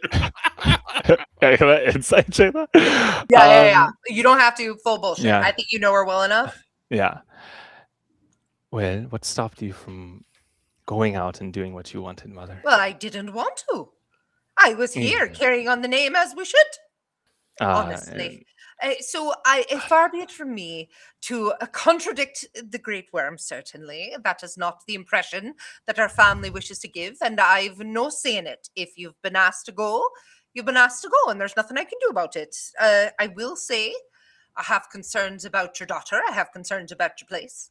I have concerns about the name. It's a Well, good what if thing I'm as my- young as I am, although my feet hurt and my back hurts, and I have concerns, you know. Well, what if my daughter was like me and wanted to get out in the world? What would you say then? I would say this warrants a larger conversation. Would you say it warrants a larger conversation if I go out and I come back and everything is fine? Perhaps, Well, maybe, sticking to the walls of these libraries is not all there is to gathering the knowledge that we as Clearys want to cultivate. Perhaps there's Of more course out there's- there. Of But course we- there is. But listen to me. And this is, I want you to understand something. I do understand something of wanting to be out in the wild, wanting to be gone into the world and see things. But I'm your mother, and what I'm hearing, the whispers, Lita, the dangers that people are talking about, the things that are out in Averine right now, out of all the times for you to be gone, all the times to go out into the world, I know that you've made good impressions, and I know you've a reputation for being reliable, and I think it's wonderful that you've been asked, and I think it's a credit to yourself and the work you've put in. I am scared for you, you know. Well, I think she Um, walks up and takes her mother. Adam actually wants to walk up and like and hold your hand just to show like a united front. Adam, come now, you have to understand, you've been gone, you know what it's like out there. I do. But I also know my wife. And I have absolute faith in her abilities. And I think that if the Great Worm has chosen her for this quest, then he must have done so for a reason. And I have to believe that my wife will find her way home to me and to my children. The same And back way to you, that- of course, mother. The same way that Adam did every time. You yourself, mother, told me the story of how we Clearys are descendants of these great beings, and that our firebirds are the gifts from the gods and all that. So you yourself say that we are blessed. Am I any less blessed if I go out and use our gifts to help? Plus, I'm thinking about my daughter, mother. When I take her out, I don't see a child that wants to spend her life in a library the same way that I did. Can I not at least be the first step to making sure that the life that my daughter seems to long for, the one that I think would be possible for all of us, is, well, possible? Funny you should mention the Firebirds, Mm-hmm. Vita. For we have a long collective memory. And Lita, you must know that the Clearys were not always custodians of books and learning. You come from a long line of field medics. And that is a legacy that may be worth resurrecting. Oh, shush you. Thank you. You're not helpful. No, I think Ku is quite helpful. Please continue. Oh no, I said me pace. You certainly did. Well, there you have it, mother. We were once field medics. We Can't were we once revital? field medics. We did it at one time. You've never left before, and right now it's dangerous out there. But I'll tell you, the Great Worm has asked you. You have the support of your spouse. My own Firebird seems to have your back, which we'll discuss later. I never said I had her back. I was just giving some historical context. Certainly. we'll also talk about that later. Historical context, my Aunt Fanny. So my question is, Vita, what do you need from me? I need your blessing, Mother. I need to know in my heart that you're not going to hold it against me. I need to know that you trust me, Mother, and that you'll help Adam with Alora and the boys. Oh, child, first of all, you know I will. Adam, I'm at your service. He's been a good spouse to you, and I appreciate that, Adam, and I'm here to help. As far as me blessing, there's naught you could do to not have it. I will give you my blessing with me whole heart. It certainly seems as though the fates have conspired. And here we are. But you're a mother as well. And I want to remind you as you make your decisions that your mother is at home. Not because of what you mean to the Clary name, but because of who you are. You're my daughter. And it would break me heart not to see you again. And it breaks me heart to think of you hurt or injured or somewhere where you can't get help. Then I'll just Please. have, Sorry. I was just going to say then I have to make sure I don't break your heart. Please don't break my heart, love. I won't, Mom. I promise. All right. Well, this has been terrifying, and I still have work to do. As do you. Please get things together as much as possible before you go. Oh, of course. There's still a couple of days before I leave. Do you need Excellent. any help right now? No, I'm fine, thank you. I'm just writing down some things. I might have to do some thinking. So I'll be up for a while if you need anything. But my dear, please be careful and know my love goes with you. Yes. And cool. There will be some treats for you later. I do appreciate you. Watch out for that one, won't you? Oi, oi, cool.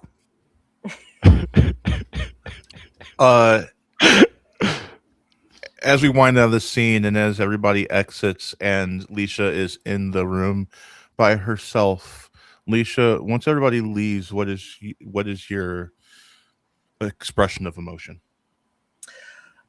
So she is going to continue to put her books in order. And I think she opens up a drawer and I think she takes out a handkerchief. And I think she thinks about the rumors that are going around. And I think she thinks about the state of the world right now. And I think she takes the handkerchief and drops her face in her hands. And for about 2 minutes, there is a storm of crying. And then she puts her face up and she sniffles and she blows her nose. And she takes and puts the handkerchief off to the side to be washed later.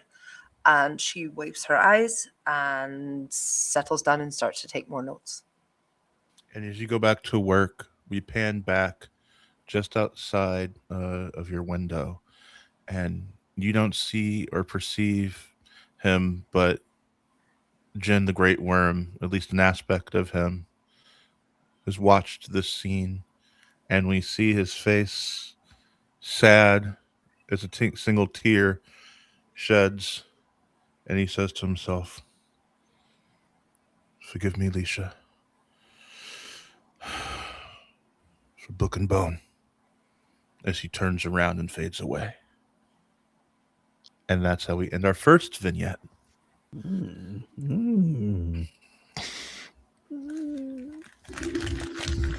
Who's ready to do there? So thank you so much to this amazing raid. Shout out to Top Down Tabletop. If my followers could please give Top Down Tabletop a follow, that would be much appreciated. Just so you know, we are doing a little bit of a session 0 here for a spin-off mini-series of our main Monday campaign, the Worm Rider Saga. This is the Librarian's Table. And they've been called to do this very intense mission. And now that we have kind of gone over our character concepts, we're just doing some RP vignettes to kind of take them out for a spin, see how they feel. That was our first one. It was so good. Props to all of you. Zach, when you came in as the Firebird, like I went, ooh, like I want to clip my face, and I was like, ooh, when that happened. That was great. Who would like So to go good. next? Oh boy. Well, I have been thinking of a name for my kobold, and you all you millennials in Illinois out there might remember the term "Alep is a ball," and so I started looking up all of those nonsense words from that nonsense memory test that we had in elementary school. Like a Korf is a tiger, a Tay is a hammer, a Kravik is a fancy boot. And so I'm just trying to go through and see what would make a good name for a kobold. So Kravik is not bad at all, I will say. I was Kravik thinking is an excellent Kravik. name. yes. Kravik is an excellent name. There's also Clort, which is a desk. A Flix. I might be a little too old. Or for just a this. little close I'll to go out something and- else. I don't. Okay, Yeah. Clort. Yeah. I guess Kravik. Kravik. It sounds a little bit like Kravitz, but yeah, we can go with Kravik. Okay. American Kobold. Mm-hmm.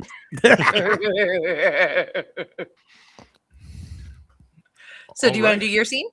Yeah, set your Um, scene, Kravik. Sure. Well, okay. So you were thinking let's see. The there's the summons, there's I'm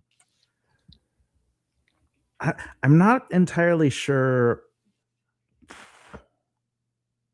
I guess Anything you want, which I know sometimes makes it harder to make a decision, but yeah. it does.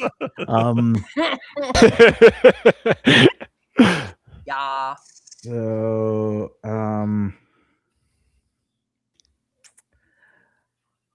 I think the moment where Kravik is summoned, called to action for this mission is probably good, because it's a very it's sort of an inciting incident. And aside from the Orcus man, he doesn't have a whole lot of close contacts. I guess he's on a first name basis with a lot of the librarians, just because he's friendly pest control. But That's yeah. important. It's Mhm. important, valuable. man. Mhm. Keep those tome scarabs off of our ancient Yep. tomes, man. Okay. Exactly. So yeah, I think I think this would be when he is when he gets the assignment. But right now, right after basically he's just changing out some tome scarab traps, and is also having a mid-afternoon snack, and the two are related. He loves him some bugs, and the tome scarabs are they kind of they have that kind of pop rock numbing feeling when when he bites down on them. So he's just he's living his best life, handing them off intermittently to his dragon, who also doesn't have a name currently, but we can figure that out later. Is Orcus there? Orcus, well, Orcus is, I guess, his manager and trainer and stuff. So, no, I don't think Orcus would be there unless Orcus was the one who was, like, told to go and find him. That makes sense. Mm-hmm. So you're sitting there eating lunch. Orcus comes up, Yeah. kind of thing. Oh, hello, boss man. Oh, yeah. Hello there, Kravik. How you doing? Oh, I'm doing very well. We have big haul today and extra lunch. So you want? I got my lunch pail here. Thank you very much. Oh, that's okay. That's okay. I freeze for tomorrow. All right. I came to tell you that the boss wants to have a talk with you. The boss? Aren't you the boss? The boss. The boss. Oh. Jin the Great Worm has called you to the Citadel. Oh. The Great Worm, he wants to speak to Kravik? The Great Worm wants to speak to Kravik. Uh-huh.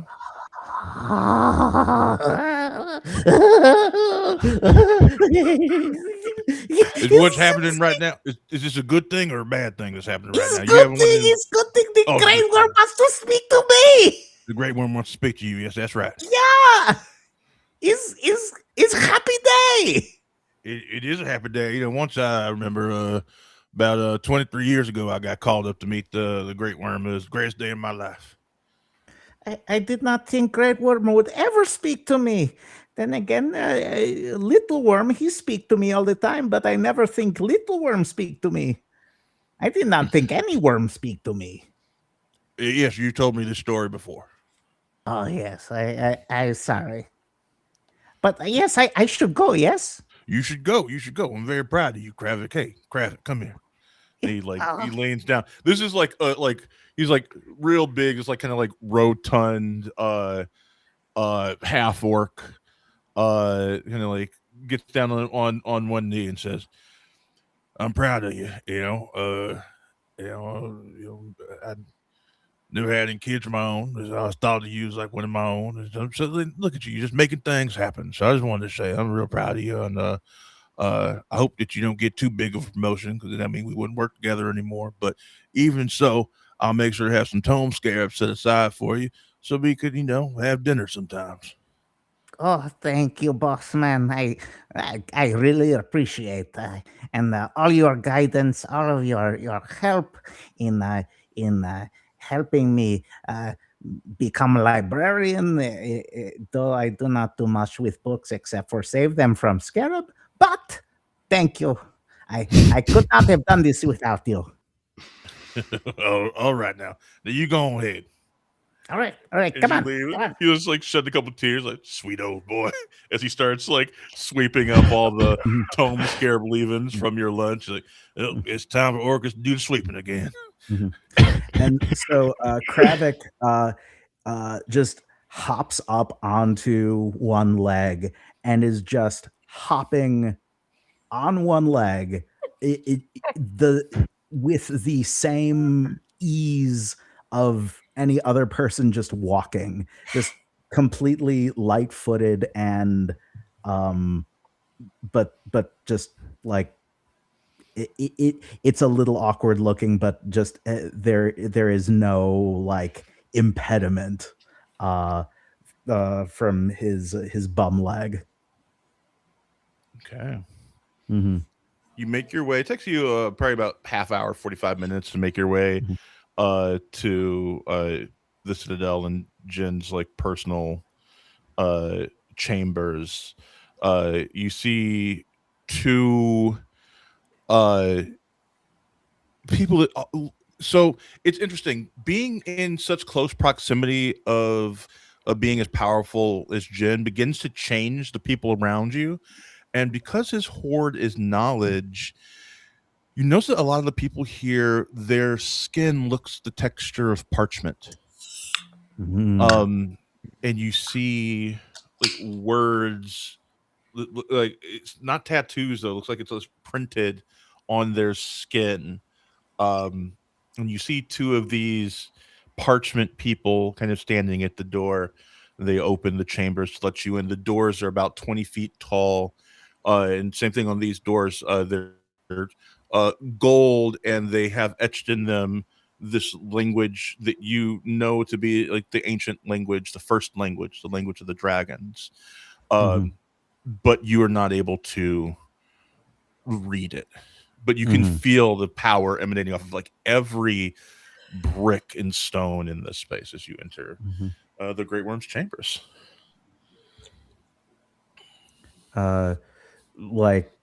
Kravik just slows down to a very and I think he's actually using his other leg now, even though it's not very good at supporting his weight. But when he's walking slowly, he can't really hop too well. So he's now doing a bit of a limp, but it's deliberate because he's moving more slowly. Um, and he's just looking around in complete awe. Uh, just this is the highest of honors. Um, like to it, his outlook is starting to change because he's kind of been thrust into the world from the hatchery, but he still projects divinity onto dragons, and Jin is basically the closest thing to a god that he can conceive of right now. So he's just very reverent, uh, and his mouth is agape, like oh. As you look, you see like Mhm. you can't see the ceiling because this room is so like tall, and there's books around the perimeter of it, like spiraling all the way up this spire. About 30 or 40 feet up, you see Jin, and he's got about 6 books around him that are like all open, and his eyes are glowing bright gold as he's kind of like absorbing the knowledge from them. And as you're limping in because you stopped Mhm. hopping, you hear a voice kind of echo through this chamber. He says, "Is that uncomfortable for you?" Oh, oh no, no. Is just is it healed weird, but it's okay. Do you prefer to hop? I, I well, I hop when I fast. Okay. And he floats down to you. Oh, My oh my goodness! I have been answering questions of you, Great Worm, without showing due deference. And he collapses to the floor and just like does a full just kowtow to Jin. No, Kravik, please stand. Oh yes, yes, your wormliness, yes. You can just call me Jen. Oh, it sounds very familiar, but if Jin commands, Kravik obeys. I do not command, it is merely my preference. Oh, I see. Kravik used to commanding, but Kravik will try to get used to paradigm. And Jen will try to understand Kravik's preferences as well. My sister says hello. You know that he means Serferin, which is the brood mother. Oh, Sir Ferrin. Oh, I do miss polishing her nails sometimes. She remembers you fondly. She said that you were very special. Oh, I, it is great honor to be recognized by great worms. Tell me. Tell me of the day. And he looks at your dragon, who is bowing low, and you can tell that they're having some sort of mental conversation. Mhm. And you can tell that like your dragon. What's your dragon's pronouns, by the way? I have not established pronouns, name, color, anything. Okay, so they. So So we'll use they. they okay. That's what we use. If we don't know, Mhm. we can use they. That's totally fine. Okay. Um, they're having some sort of mental conversation, and you can tell it's kind of similar to the conversation you just had, but Mhm.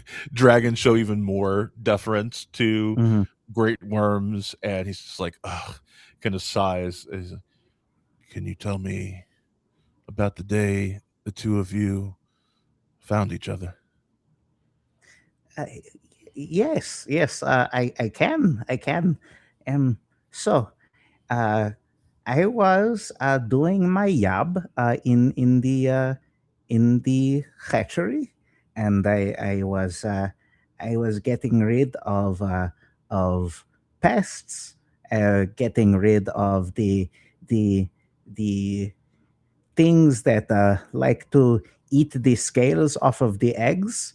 You know, they don't eat the eggs themselves. Eggs are too hard, but sometimes they take the scales off, and it makes the eggs look less pretty, and that really bothers Kravik. So Kravik tries to protect the eggs, but so I I hear something inside head, and I have never heard anything inside head before, except for my own thoughts.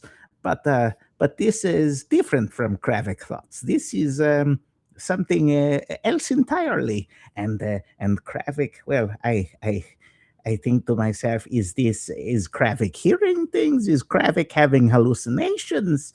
But no, he keeps talking, and it says, "Hello, Kravik. I have been watching you."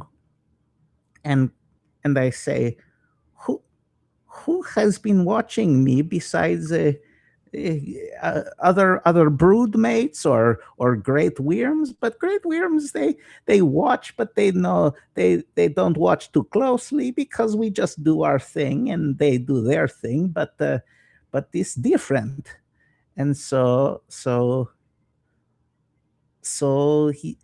this voice says, approach egg. And Kravik says, "Okay, but which egg?" And voice tells me which egg, and Kravik goes to the egg, and the voice says, "No, not that egg. Is next to that egg." And so Kravik goes next to that egg, and then voice says, "Touch egg," and Kravik touches egg, and and much to Kravik's surprise, the egg it crack. Now I am very powerful. Well, I can be. I can stab straight through a beetle with hand. I am very good at it. But I do not think I am powerful enough to crack egg with my own strength. But still, it is very alarming because I do not want anything to happen to egg. Egg is very precious. Kravik protect egg. It is reason for Kravik being. But egg crack.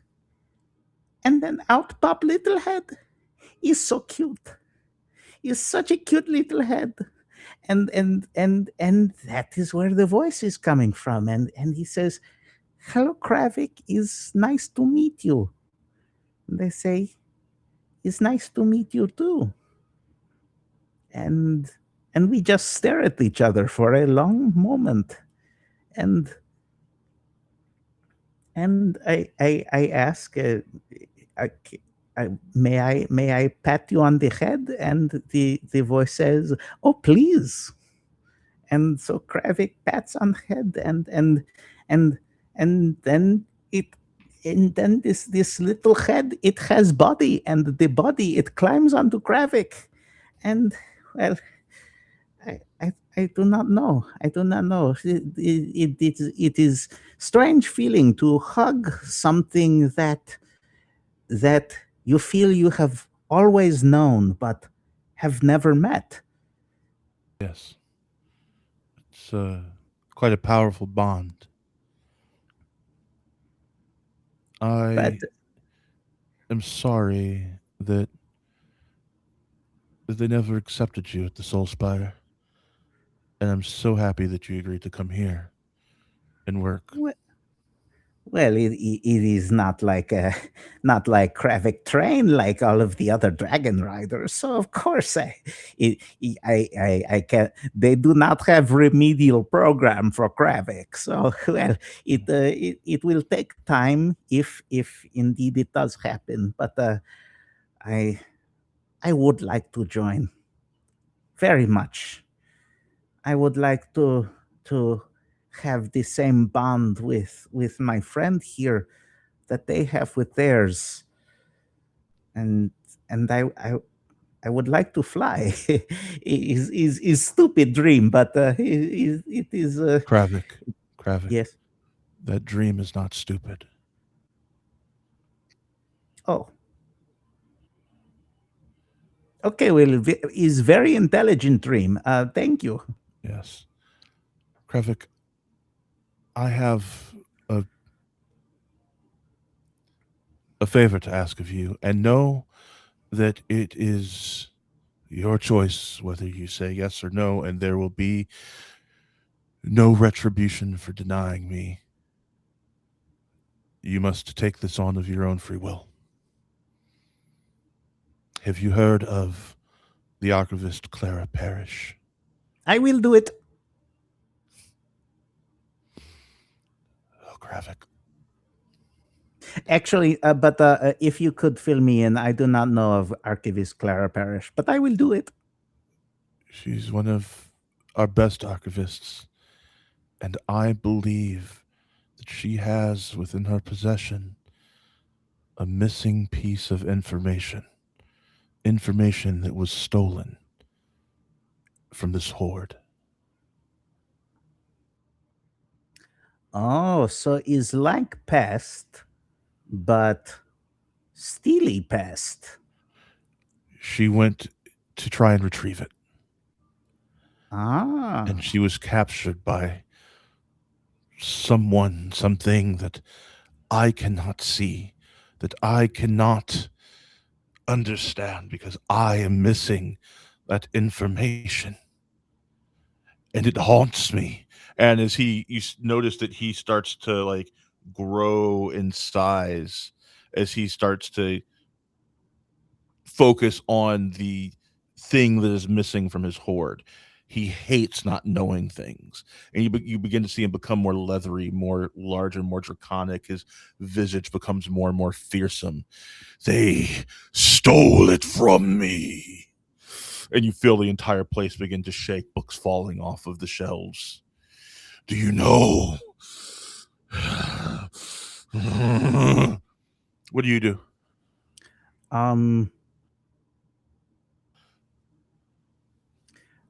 Kravik hobbles over to, well, is he like transforming into a He's slowly anything- transforming and getting larger and larger, but he's not unmanageable yet. Okay. Kravik hobbles over and like reaches hands out, looks up. Jin, Master Jin. When I get upset, sometimes I like hug. Do you hug him? I don't think he has the boldness to hug without asking for permission. So Jin is fully dissociating right now. I'd like you to roll a d20 to see if you can summon the courage within yourself. And because I love that RP, I'm gonna give it to you with advantage. This is gonna be a 50-50 shot, so you just need to get 11 or 11 or above. Okay. Mhm. All right. Oh, that is a 17. Okay. You feel that boldness in you. How do you do it? Yeah. Shuts his eyes and just goes for it. Just gives Jin a big squeeze. As you hug Jin, you feel this rush of power, just a fraction of it that kind of refracts off of him, and you can kind of feel like the vastness of his presence, and you realize how like wonderful and beautiful it is, but also how terrifying and how much of a burden it must be to wield such power. How hard he has to try to keep himself in line. And he begins to shrink down back to normal size, and you feel a hand softly on your back and another hand.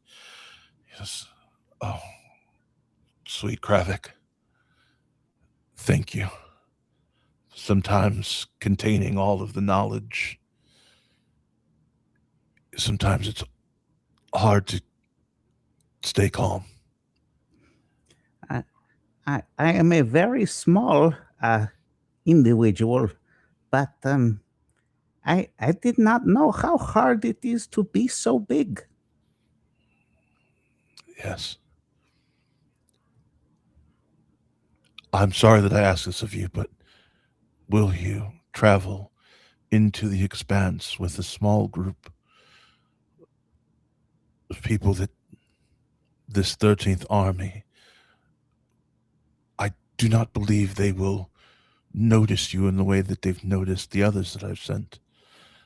They are attracted to beings of great power, but their view of power is so limited they don't see the power that small folk can possess.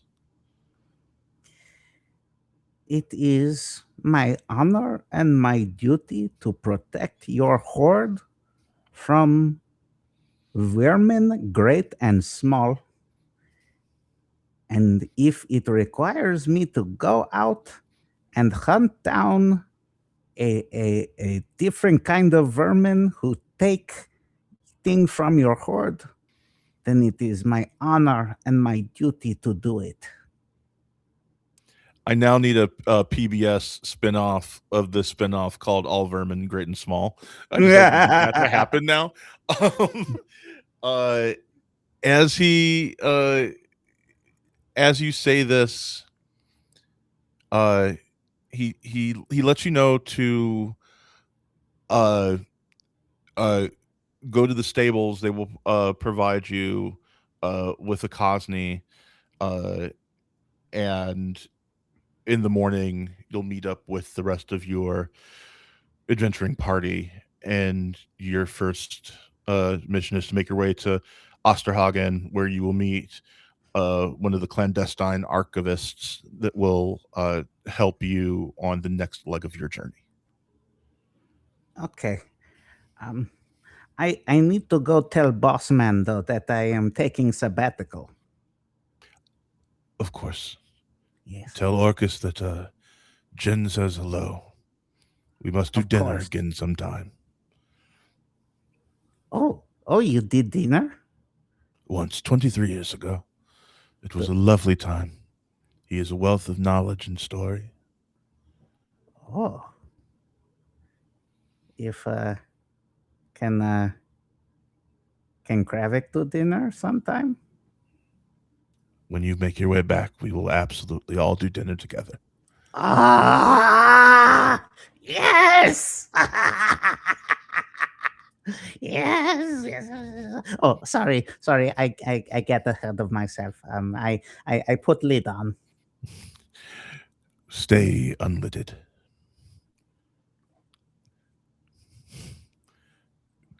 Now, forgive me for cutting this short, Kravik, but I must get back to my studies. Yes, I go now. And he floats back up into the rafters of his office. As you leave. And Kravik, as he leaves with his dragon, he asks his dragon, So, is every dragon hug like life changing or something?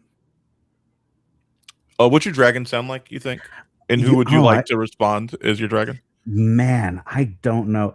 I think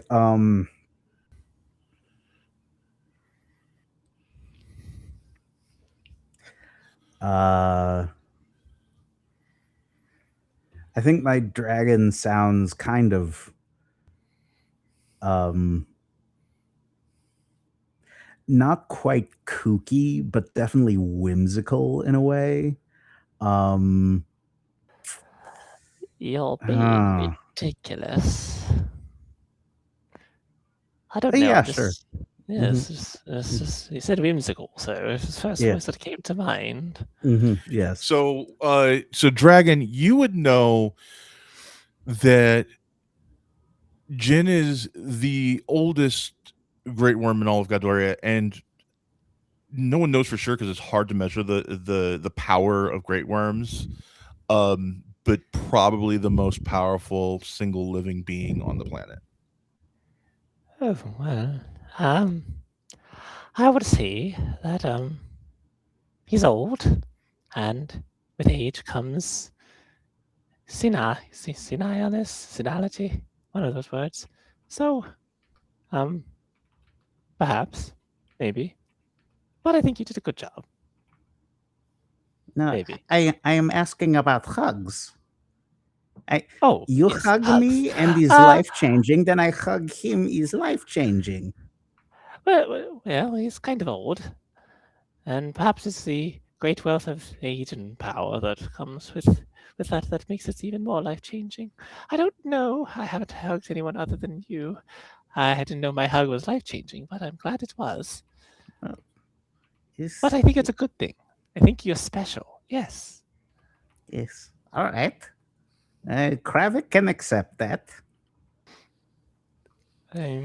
Maybe we find more powerful things to hug. That sounds wonderful. And Perhaps next time I can also hug. Oh yeah. And as the two of you talk about hugs, we fade out from that scene as we open on our last scene for the evening. Chrissy, I have to follow Kravik and hugs? Come Oh, on. I'm sorry. Kravik was adorable. Come on. I Yeah, love so him. sweet. He's so sweet. I love now him. die for Kravik. Oh my God. Just like, yeah, like it's just very different from the characters that you've played on the channel so far. It made me very happy to see. He's like he felt very like innocent and very wholesome in a way that I haven't seen you play yet. I'm very excited. Yeah. Like he does have a violent side to him, but it is a little mindless. A little Look, well, Fighter will give you as many hugs Chaos. as you want. yes, chaos. Like Attacked by chaos. yes. Like I'm just thinking yeah, like the type of violence that's just a I don't know. I'm trying to think of a good metaphor, but it's eluding me. Well, you dwell on that while we I think start like you with suddenly the scene. in my head you're suddenly exploding into the Tasmanian devil. Like you're the Yeah. sweetest, kindest, and then suddenly like yeah. Chrissy, why don't you set your scene for us? You got something in mind? I do. I actually would like to do a similar thing. And I would love to get the actual calling, but I'd love to start before. How do I know that I am being called to speak to Jim? That's why don't you set your scene and we'll just kind of improv it. We'll see how Jen kind of comes into it. Like, what would you be doing at that time? So I think that I am I've come in on that morning and I'm getting ready to I think of I almost feel like it would have a different word than patrol because I feel like it is patrolling, but it's not.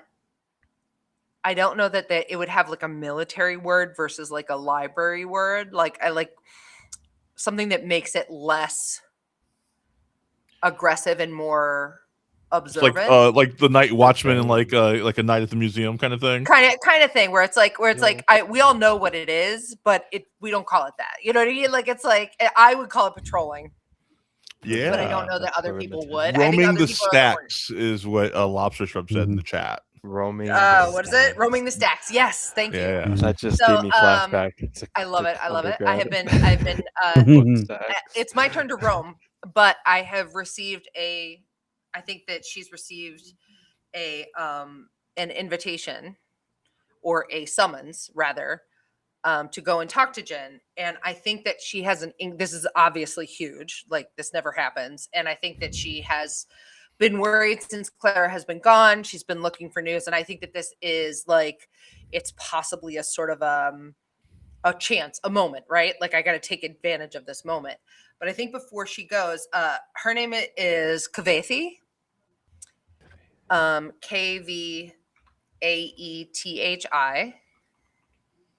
Kvaethi. Nice. and she has her hawk, Lejas, LJAS. And she has two friends, I think, that she roams the stacks with. One is called Bim and one is called Farlene. And I was wondering if Caleb and Zach might do Bim and Farlene. If we like come in the morning and we're getting ready, I don't know how long we've been friends for. Like you can kind of like, I think she's been here for a while. Kvarthi has been here for a while. Well,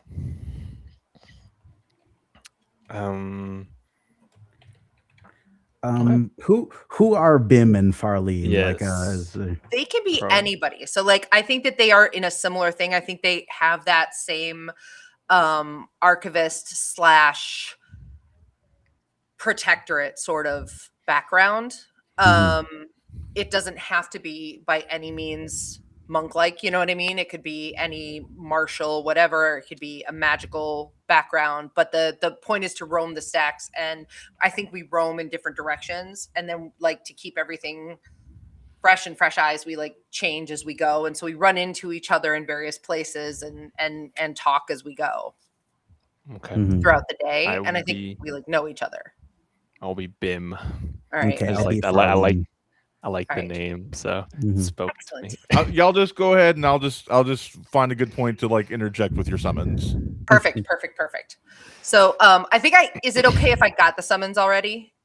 Oh, sure. Maybe you're just waiting for the escort to come. Yeah. I'm waiting to be invited. I've been it's been announced that I know that I'm going to be invited, but I haven't. I'm not. It's not time to leave yet. Okay. Mhm.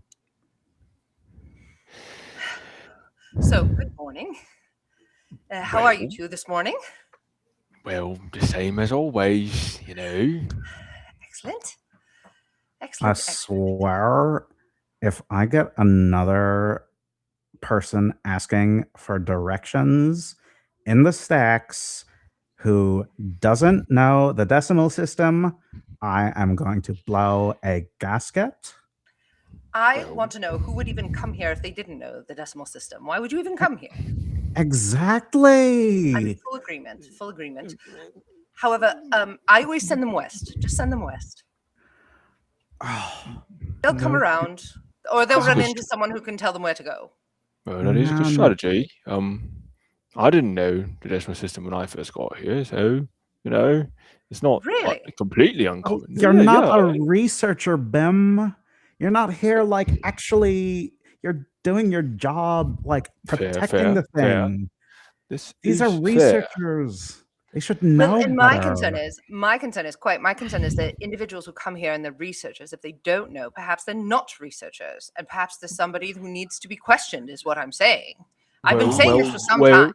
Well, but what if they're a researcher from a small city that didn't have the decimal system, eh? Yeah, that's possible. It's possible. They don't have the Bim. They don't have decimal system in a small city. They wouldn't have the decimal system. Are you saying? Perhaps it's possible. Maybe Maths don't exist in small places. I don't know. I'm just hypothetical. Well, you know, benefit of doubt. You know, that's what I'm trying to give. Trying to understand where they may be coming from. You know. No, Bim, yeah, just shut up and let Kvarthi cook, cause I am here for this intellectual profiling right now. It would Well, be No. so well, satisfying. Well, I have to put a pause on excuse that. me for trying No, to keep an open mind. no, friends. I have to put a pause on that. I have to say, I don't want to be dramatic, Oh, but I believe my time has come. what you I have received a summons. I don't a know when, summons? but I am to go and see the Great Worm. I don't know. It could be promotion. It could. I've probably ruined it by saying it out loud. No. You're wonderful. You're great, and you don't have rice on your face. So I think you might be I right. don't have rice on my face. That's true. Yes. Oh, I've not shit. won. What? It, Well, shit. You're too good for us now. No, no, no, no, no, no, no, no, no, no. I- You know, if this was you, I would be very happy for you. You know this, No, right? like Yeah. this come on, is me Kavate. happy. I am it- happy for you. I am Well, razzing you. Oh, you oh, know, all you're right. So I never know. I never know when people are joking. Were you being sarcastic or something? Right. I keep forgetting. wait, Uh, I wait. need So, to so teach how? you humor. Well, Yeah, no, your sense of humor is real interesting. We all need to learn it. It's really, really what we're looking for here today. How long have you known about the summons? I just came in this morning and found out. You know, I've been working so hard. I think perhaps someone has noticed. I mean, you never want to think that someone hasn't when you've worked very hard.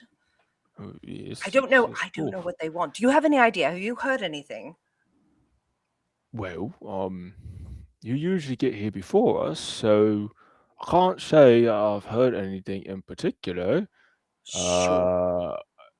Perhaps our disconcerted friend might have heard something. I don't know. They keep their ear to the ground. No, a lot of stories and gossip come from them, so perhaps we could look to them for some answers. Or I would say I have spent the past 30 minutes wandering around the stocks, doing my duty, and choking on dust. So I can't say I have heard anything, but I did see some really fancy looking people, and they were discussing how there's some great a calling that a few people may be receiving. So if you got a summons, perhaps you might be one of those people. Perhaps I'm one of the important people getting a calling. Hey, Something like that has never happened before, you know? I've been Yeah, waiting for something like this to happen for a very long time. and you Farlene, know, I know you're always chosen. I'm chosen for the write-ups. Well, no, but also, no, whenever there's a game or there's an event or something, you're always invited, you know? Well, This is yeah, 'cause I'm the true. life of the party. I know. And I Yes. want to be also the life of the party. I'm a life of some party somewhere. You know, you deserve it. Whatever it is, you deserve it. I think hope so. I'm going to really try, Bim. Thank you for your support. You hear someone clearing their throat, but it also sounds like the ruffling of pages as you see one of the people from like Jin's like personal guard, who, as I stated earlier, like have started to turn into like paper and leather and book. Says, It was one of them. It was one of them. I'm Now, here that- to retrieve someone by the name of Kavathi. Kavathi, yes, that is me. I'm her. Kavathi. That's me. I am happy to be retrieveth, and I will happily follow you. All right. Very well. One word to the wise, Kavarthi. If Jin tells a joke, just laugh at it, okay? Like that? Yeah. Yeah, perfect. All right, good. As the page, get it, turns around, stops and like looks back at Farlene and says, "Looking good, Farlene." Always. What is this? Are we still on for this evening? This You know it, evening? babe. I look forward to it then. This is Come along, Kavathi. Damn it. I'm Oh, feeling coming, rather yes. left out. Farlene gets hers, okay? Queen, she's a queen. Queen. Come on. My unbothered queen. I love her. You make your way to the chambers of the Great Worm. You see those huge gold doors with the draconic inscriptions on them. The 2 pages open the doors as you're let in. Jin is sitting at a large desk of a wood that you cannot place. It's unlike anything you've ever seen before. and it gives off this like beautiful, deep, like woodsy, musky smell that makes you think of forests, but larger forests than you could imagine. Like you imagine these great trees, and you kind of like get visions in your head of like the dream of a forest, not like what the reality of a forest is, but what a forest could be in dreams as you walk in. Would it be okay if the host comes like flying in Yeah, please. and how big is a dire hawk? This is still a fairly young dire hawk. Okay. So even Can it though land this on my is, shoulder? it can land on your shoulder. Yeah, I think Okay, yeah. even though it's like it will grow to be large enough to ride. It's still kind of in like a youngling stage, so it's Okay. like the size of like a regular hawk, even though it's like a Okay. baby. Okay. I am standing ramrod straight and looking straight ahead. You see Jen, he's looking at his desk and he's got like these figures on the desk that are kind of moving across like a world map that he's kind of watching move around. And he doesn't seem to have noticed you yet. What do you do?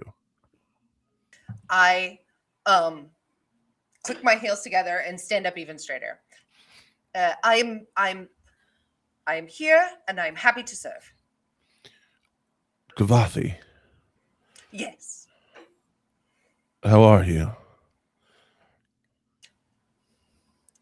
Good. How are you? I'm well. You can be at ease. You don't have to stand at attention. Immediately at ease, like feet apart, arms behind the back.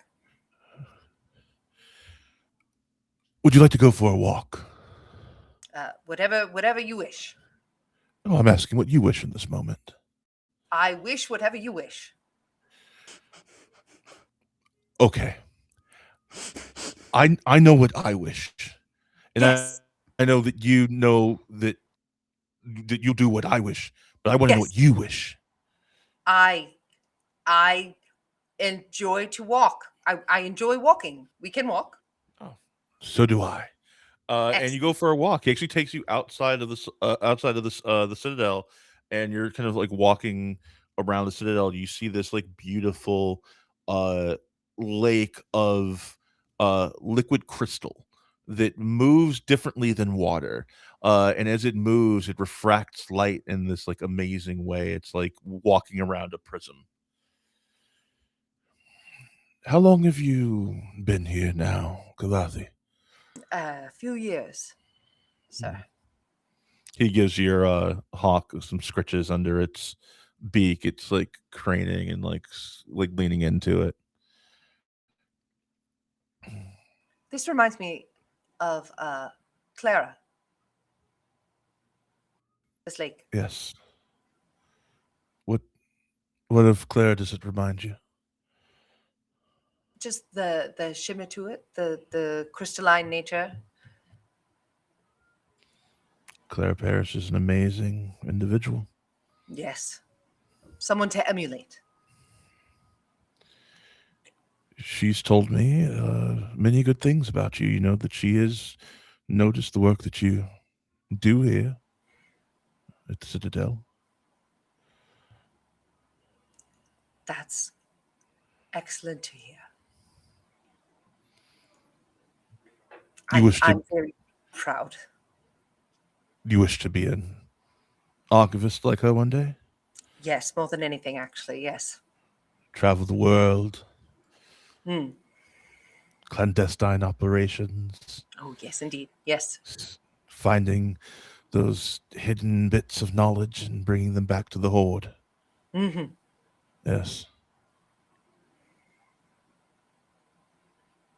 You do know that she's gone missing. Yes, sir. I had heard the rumors, and I have been concerned, like so many. Is there something I can do to help? Well, if called upon, would you travel into unknown territories and attempt to retrieve her? Of course. It would be my pleasure to do so. Even if I told you that It meant traveling into the Iridian Expanse. Yes. Because that is what I ask of you. And a few others that I would have you travel with. I made an oath, sir. I am happy to see it fulfilled. Do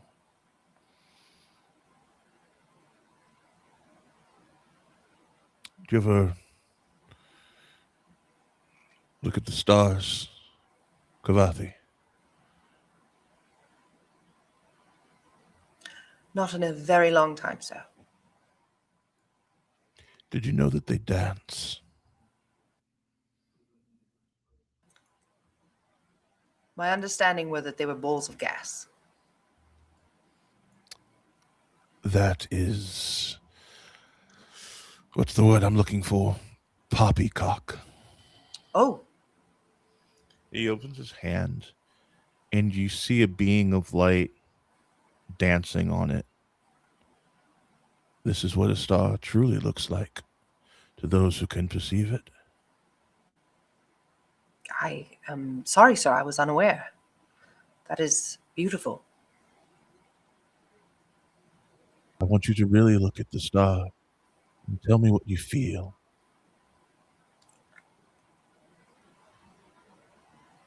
I would like you to roll a d20 for me, please. I don't know that she knows what he means. I know, but we're going to see what you find. Oh, cocked. 8. 8. Your target number was a 12. Mhm. As you look at this recreation of a star, you feel waves of grief and sadness emanating off of it. And your vision begins to go red. Red, like the color of blood. And you feel a darkness coming from this, a sadness coming from this that is like anything you've ever experienced before. And I think with an 8, your emotions and your like sensory perceptions become overwhelmed by it. I think she would lose herself. I think she would drop to her knees. I don't think she has words for emotions in that way. And I don't know that she would know what to do. He quickly closes his hand. He kneels down next to you. And as he touches your shoulder, you feel like a wave of relief.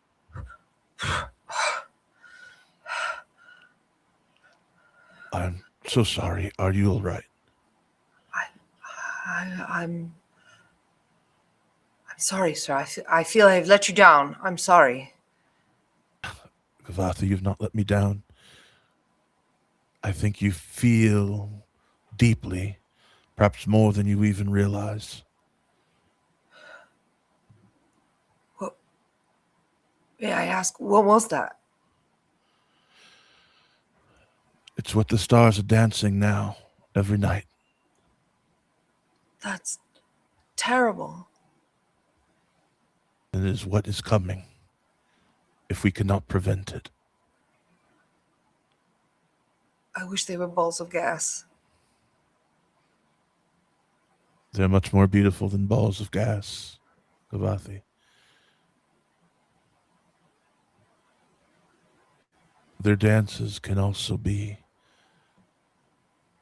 beautiful and wondrous to behold. I believe that they will dance like that again. And I believe you and a few other people could be the key to that. If you can survive the expanse, find Clara, and find the piece of information that she found out there.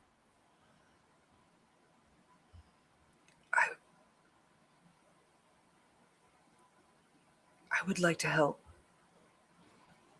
You see, I've been trying to do a good job. I thought it was a job.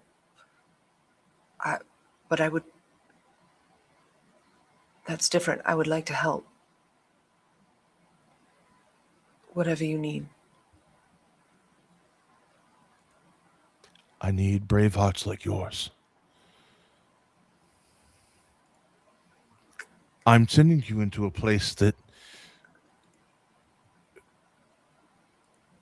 craves power. I am sending you into this place because I believe that those people that seek power will not see yours.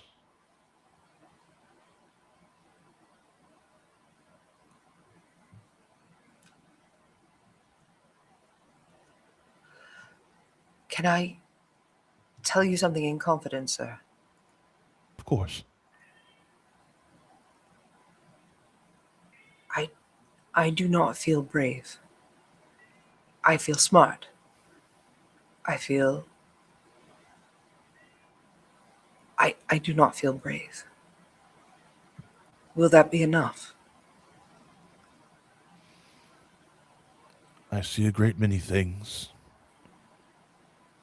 but I cannot see the future, not really. I can see portents. I can see likely outcomes. What I see in you is a high likelihood of the beginnings of a hero.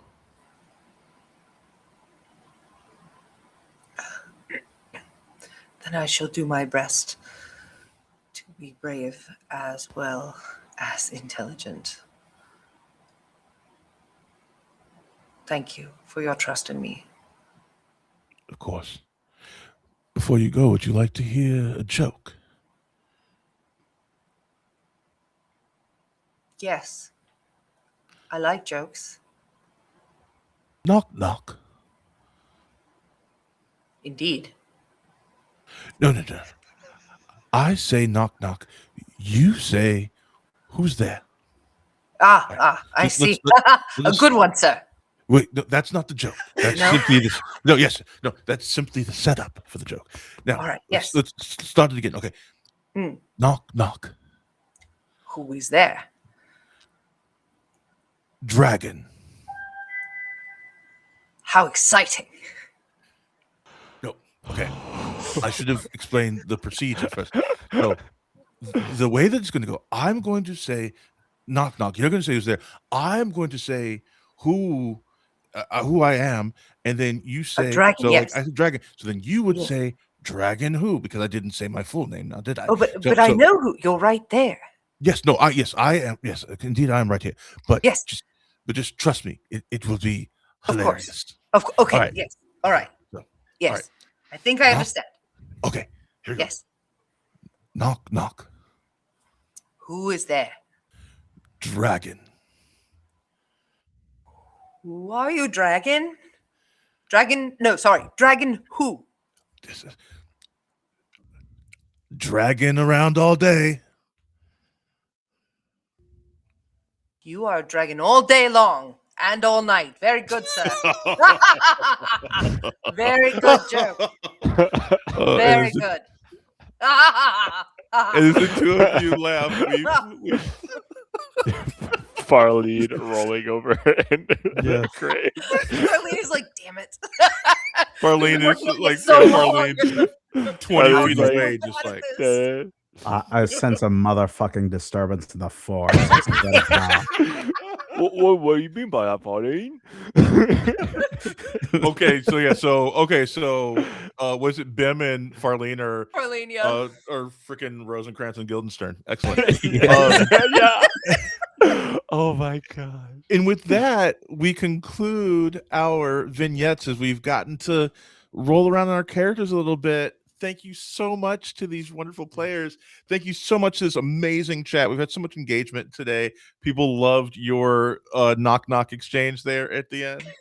That was great. Oh, so good. Yeah, so just get some quick feedback on that to the from Bim and Farlene. What do you think of that vignette, that last one there? Well, Oh. I think it was pretty good. Well, you have to do it Yeah. in character. You say it as yourself. Yeah. So. Oh, no, Pim's I like, know, I got I Pim's know. got opinions about everything. Yeah, Yeah, I love that. exactly. No, Generally that was positive. amazing. That was incredible. Yeah. The joke was so funny. Oh god, that was so funny. Oh gosh, that was so Well, good. with I that, love how think distinct everyone's character is. Yes. me Mhm. too. Yes. I can't wait for you guys to meet the fourth Yeah. character with Laura. Actually, if you watch the very first episode, you can find it on our YouTube channel. You'll meet that character. We actually seeded that in the very, very first episode of the series in some vignettes with Jen. So be sure to check that out, and we'll probably say that those are that's like the vignette for this. So the Session Zero vignette for that you will find in that very first episode. Let's start winding this down.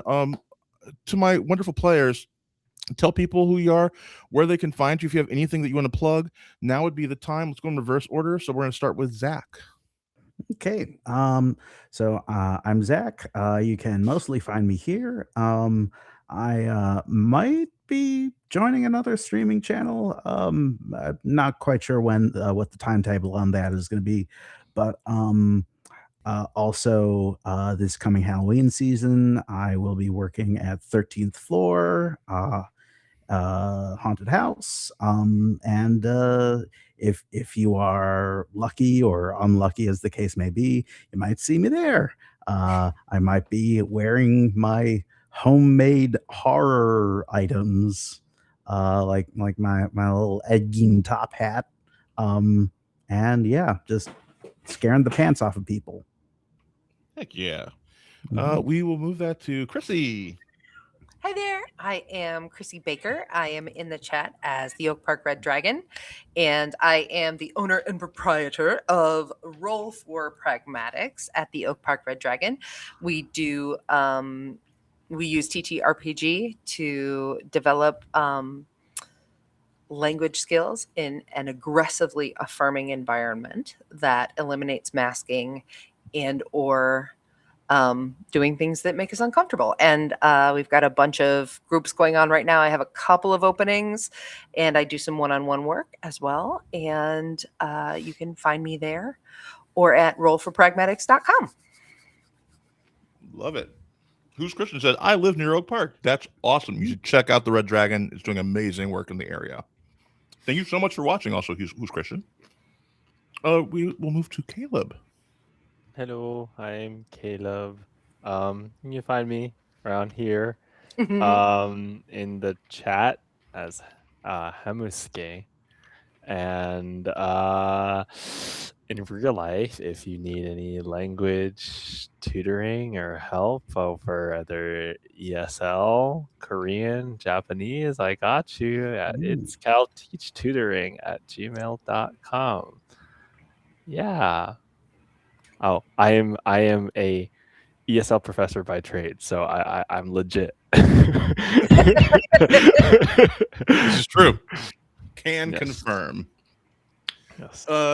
So you can find me here. This is my channel, Reflect Games. I hope you enjoyed this. This is a very kind of behind the scenes look on how to a potential way to do a Session Zero. This is a very story focused Session Zero, and I thought it went really well. I was really happy with it. You can tune in next week for the actual Session 1 of this 4-part miniseries. If you are new here, I've seen a lot of names I have not recognized here before. Please consider giving us a follow. It would be much appreciated. This week we also have this Thursday, every other Thursday we do Blood on the Clock Tower. So we have that coming up. So be sure to check that out. And then on the off Thursdays, we're starting to do 1 and 2 shots on those alternate Thursdays. So be on the lookout for announcements of what's coming up there. Mimic, who was in here earlier, will be doing a play test of a system that they're working on that I'm very excited about. And then once this is done, we will be starting the 3rd chapter of the Wormrider Saga, and I'm not ready to reveal the name of that yet. So I'm not going to say. Also, I gave a couple shout outs in here today. Please consider giving those people some follows as well. Grace Harpsit, Mathblade 3314, who also does Blown Clock Tower streams. It's a wonderful community of people here on Twitch. And yeah, thank you so much. But follow, don't follow, watch, don't watch. It's fine. At the end of the day, what I want to make sure that you know is that you are seen and you are heard and you are loved in this space. We are now going to raid Death Dreams Live, who is a fan of us and hangs out in our server, and I'm a fan of them. So please stick around for the raid. It really helps their boost their stats and their algorithms, and it shows that we're supporting other content creators. Thank you so much. Have a wonderful night. Be easy. Bye.